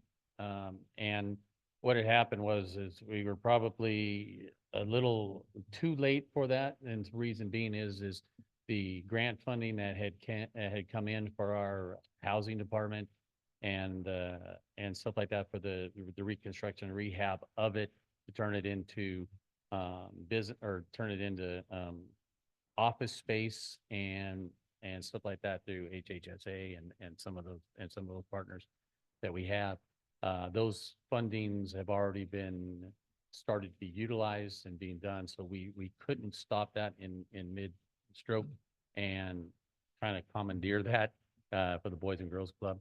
That ended up having to go, because that was one of the questions that I went back to my CAO. So that's no longer an option at all. As far as I know, unless if somebody has any additional information from my cohorts, that would be not a viable spot anymore, just because of the monies associated with it that would have to be returned, from my understanding. Okay. Yeah, and the reason I mention it, Jane Hahn, and she was our chief probation officer. She was with Glenn County for 52 years. The vast majority of that was as our chief probation officer. I worked closely with Jane for a long time, and she's passed on now, but and she was also a friend. She was an outstanding person, solely committed to the at-risk children in the county. And I mean, a facility as such with her name on it would be a phenomenal salute to Jane and all the work that she did so well. Plus that building, it's not that old, No, it's not. Unfortunately, our juvenile detainees have to be shipped out of county at great expense, like our animals now, right? I mean, that's what's going on, but that's a different subject.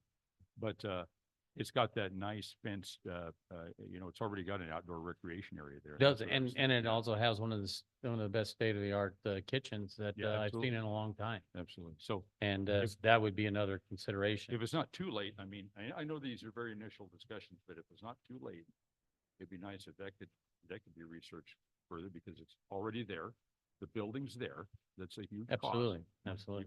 You've got a recreation area, a secure fenced recreation area of great, really adequate size for future ports and that sort of thing, if you wanted to.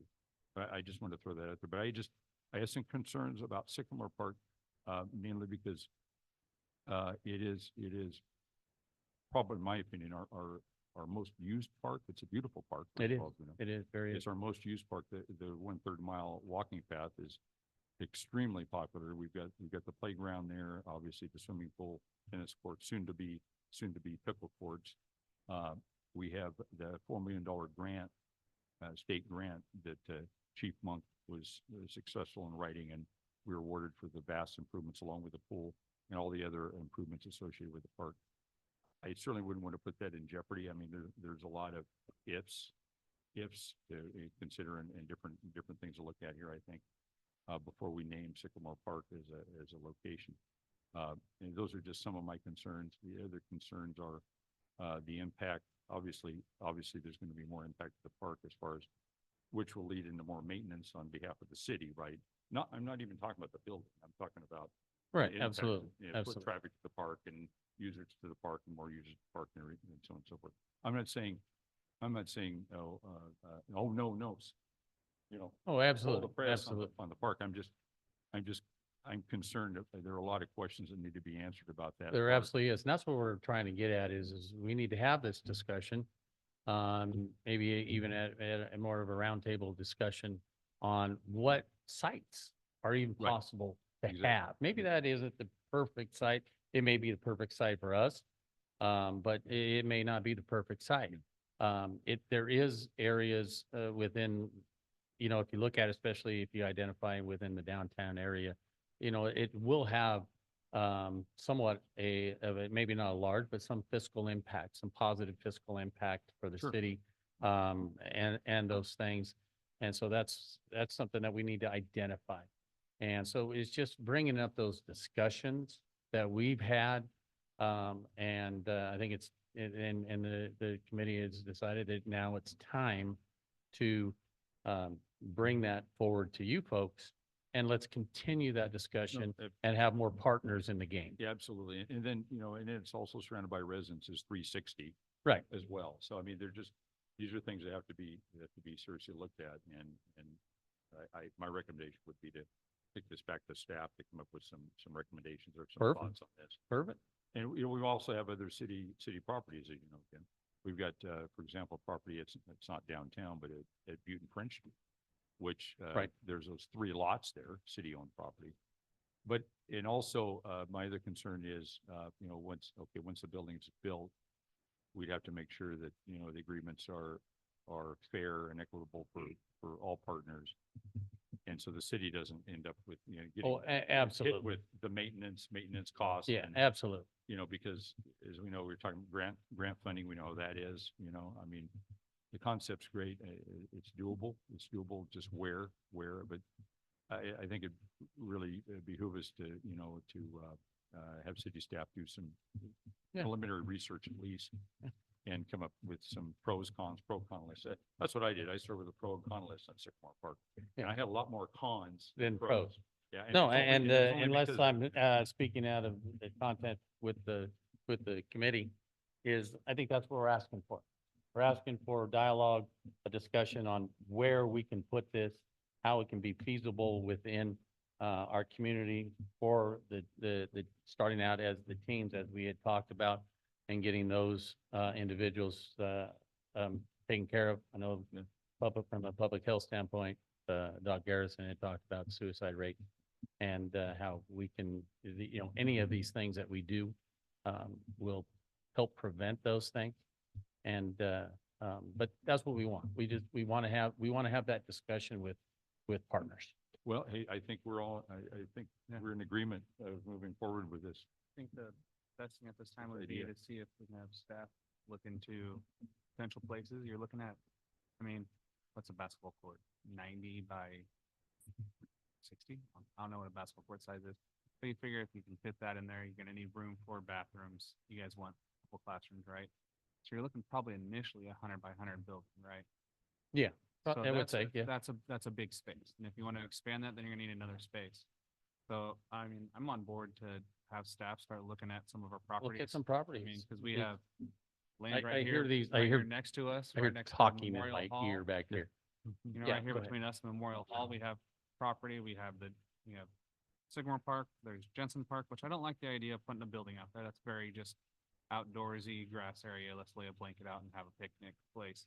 But I've always called it the 50-30 park right there by Wiss, where we have the disc golf.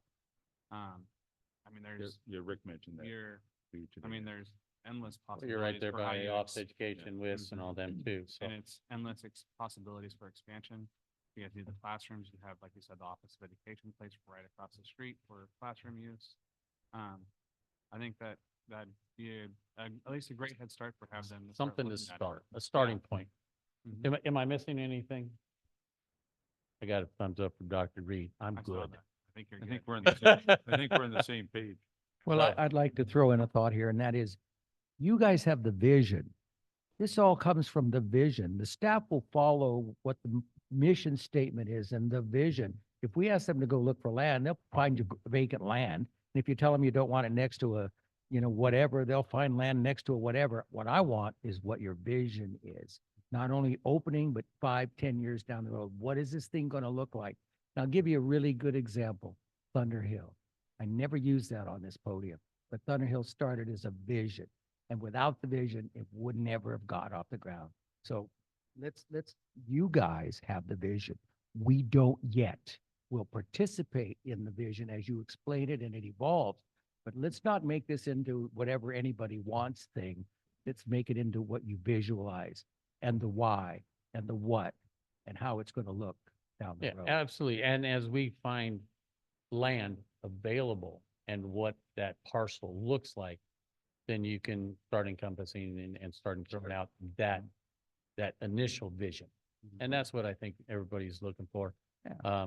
And so I appreciate it. I know the committee appreciates it. We've spent long hours and time looking into it. And if you guys were able to you try to find those lands or have staff look into those things and we can continue this discussion, then it's a win-win for all of us. Very good. Well, it's a win, not for all of us, because we're just leaders in the Future. community. We're investing in the It's- future. It's for our children. That's who benefits from it, not us. No, And twisted ankle. First people who are gonna have to clean the room is Evan's kids. Construction cleanup. Good day, Al. So anyways, thank you very much, gentlemen. Mr. Mayor, I've got a couple of comments on this. if I Mr. might, Sprague, yes. Piggybacking on David's thing. I too have created from a vision, something tangible on the other end, but here's what I discovered. A vision without a plan and a plan without tasks All comes remains a together. mission, a vision. A plan and a list of tasks without a vision is still just a plan with a list and you don't see it. So the point I'm getting at is, one of the things I've learned too is the synergism of similar activities adjacent to or as close by other activities creates even more activity. The point I'm getting at is that we are embarking on a great creation of activity at Sycamore Park with that new development with the grant that we've done. I perused the pieces of property that the city owns. I brought some of those properties for discussion. I look at Sycamore Park without knowing the exact footprint that is available depending upon some of the infrastructure problems and that type of thing seems to be the most likely place. What these good folks have got a vision. They've asked us to be a partner.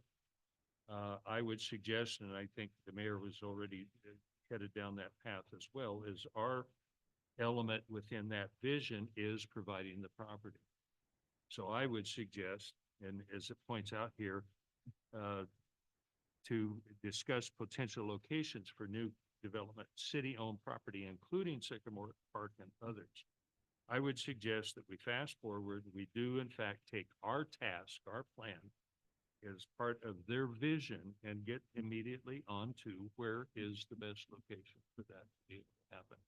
They then can move forward with their plan, knowing what type of a footprint their limitations are going to be, what the expansion possibilities are going to be, and that type of thing. But we need to take the first step, whether we take it tonight, say it's Sycamore Park, or we ask staff, give us some analysis of all the pieces of property ASAP and bring them back so that we can provide the first step that they need to have to be able to go do what they want to do.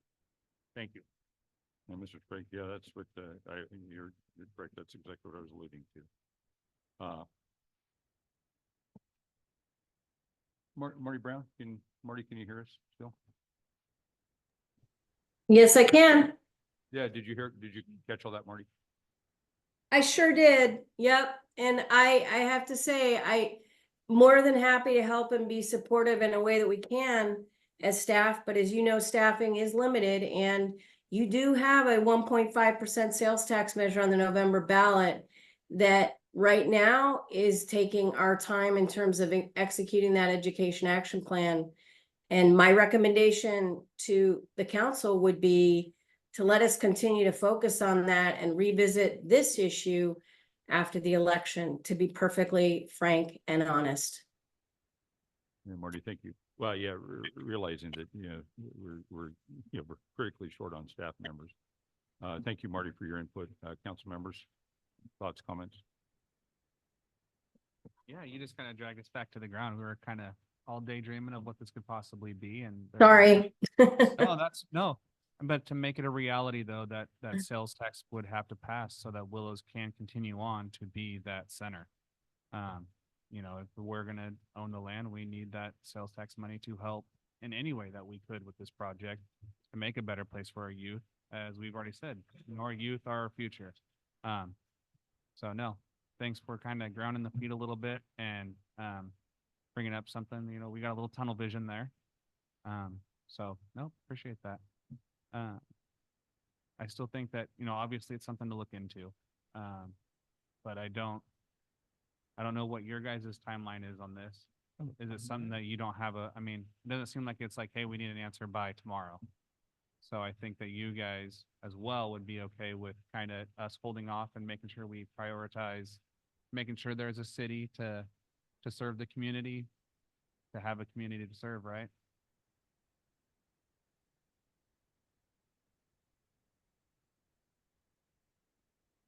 Wait,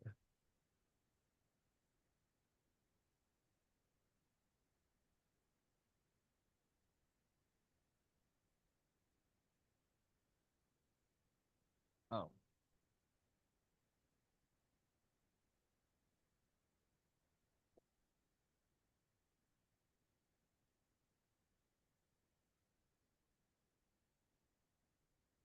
Next week you are?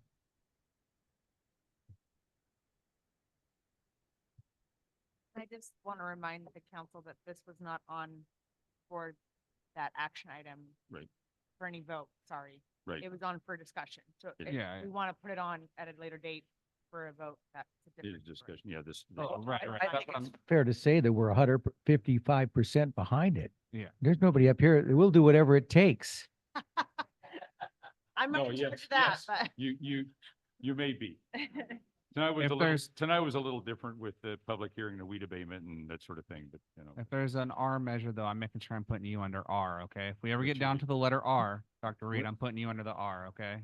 when we agendize this matter for further discussion, yes, it'll be at the front of the agenda for sure. Absolutely. Yeah. Yeah. Yeah. We'll, Yeah. we'll put it under the consent calendar. So I agree with Councilman Hudson. I think that potentially this project for our children and potentially maybe seniors or whatever will help in getting that 1.5%. I think this is another way of drawing in some votes. So this would be pivotal for this community. Yeah, we I we think need you the can additional revenue in incorporate- order to have projects like this. I mean, Exactly. it's necessary. I mean, right now, as we know, we're having trouble paying our bills. It's, we don't have a spending problem, we have a revenue problem, so. But, mhm.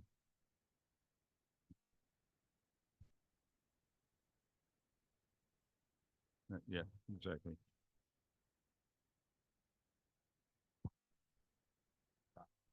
Well, thank you. Thank you, everybody, for your input and for sitting here all night for the last item, almost. So, and we'll have a future, we'll have the discussion, we'll have a future agenda item. Yeah, we'll let you know. So, yeah, thank you very much for your time and comments, and good luck. Yeah. Thank you, guys. Drive safe. We'll make something work, okay? Thank you. Moving on to item 8D, Drought and Water Shortage Task Force. Consider appointment of one council member to the County of Glen Drought and Water Shortage Task Force. Marty. Hello, Marty. Good evening, Mayor, Vice Mayor, council members. This item was requested by the county administrator. State law requires that counties establish a drought and water shortage task force. And the county has done that, and they have asked for an appointment from the Willow City Council to be on the task force. As stated in the staff report, the intention is in non-drought years, the task force would meet once a year, and during drought years, it would meet as needed. It does look like from the County Board of Supervisors resolution, which is attached to the staff report, that Willows and Orland would alternate years because it says or in there. I did not have a chance to clarify that with the county administrator, and I certainly will do that. But either way, they are looking for an appointment from the Willow City Council to the task force, and that concludes my presentation and pretty much as much information as I have about the task force also. So. Thank you, Marty. Thank you, Marty. I nominate Gary Hansen. Thanks, Evan. Well, I serve on the Groundwater Authority, as you know, and I'm kind of the council water guy, I guess. So if it's a pleasure to council appointing me to that position, I'd be happy. Yeah. Reasonably happy to attend. And so No, my point of view is you're already on the Groundwater Authority Council, and you're tied in with a lot of farmers and your occupation. So it makes a lot of sense that you already have a lot of knowledge leading into it. And it makes a lot of sense to put somebody that has a good background knowledge into the problems and the issues that come our way when we have droughts would be the best person to sit in that position. Okay, well, thank you, Evan. Can we call for public comment? I'm sorry. What? Oh, public Can comment. we just call public comment before we have a vote or Oh, discussion? we're almost there. Okay, We're just, making sure. no, didn't forget. Sorry. Thank you, Okay. Counselor. Thank you. You want to get out of here, don't you? No. Yeah. I'm kidding. No. No, I just, hopefully there will only be one meeting. Hopefully there will not be another drought like we just had. We can pray that we don't have one of those again. But no, anyway, so thank you, Evan. Any other council comments, thoughts? I concur. Seems like the only thing, but seems the most logical for you to be able to do. Yeah, thank you, Mr. Sprague. Is there any public comment in reference to this item? There's only one public left. You're public. You're public. Comments, come on. Doug wants to go home too. Okay, all right, thank you. I'll accept the appointment, so I'll take that. You got that, Marty? Is that clear? Yes, it is. Thank you. Okay, thank you. Moving on to item 10. Actually 10. Comments and Do we have to reports. vote on that? No, it's. Yeah, Council Force. did we lose item 9? No, we did them all. You're right. You're on 10. We're on 10. Yeah. Item 10A, council correspondence. I did not receive any. Mr. City Clerk, nothing. Okay. No council correspondence. Item 10, let's go to item 10C, city manager's report. Marty? Go ahead. You can go first.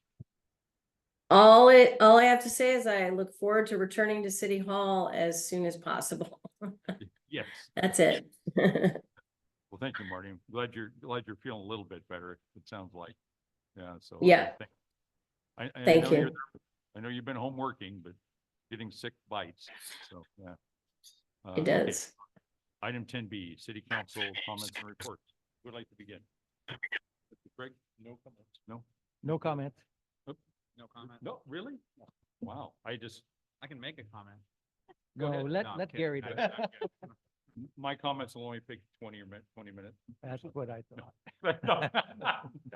Glen Groundwater Authority, we had our regular meeting on July 8th, a lot of routine business as we move forward with our groundwater sustainability plan and our fees, prospective fee proposal. We had the first of 3 public outreach meetings in reference to the groundwater sustainability plan and Sigma fee process for the next 5 years. Last Thursday night here at Willow City Council Chambers, there were approximately 35 members of the public present. We had a very successful, productive meeting. And last night, we had our second of 3 meetings at the Grange Hall, just in Grange Hall, County Road 39, Bayless area. Well attended, I believe 58 members of the public, very well attended, great meeting. Some good questions again, and tomorrow night is our 3rd and final meeting at the Orland Glen Success Square building in Orland tomorrow night at 6 o'clock. Following that, we have our public hearing in reference to the fee proposal on August 5th at 1:30 p.m. at Glen County Planning and Community Development, which is on Thames Street, just south side of Ace, in the Ace Hardware Building, south side, 200 block of South End. With that, that's all I had. Enjoy the weather. Have a good rest of the week. This high pressure is supposed to break down after tomorrow. Thank God, for a month. So time is it is 8:59, 20:59 hours, and meeting adjourned. Have a good rest of the week. Good night.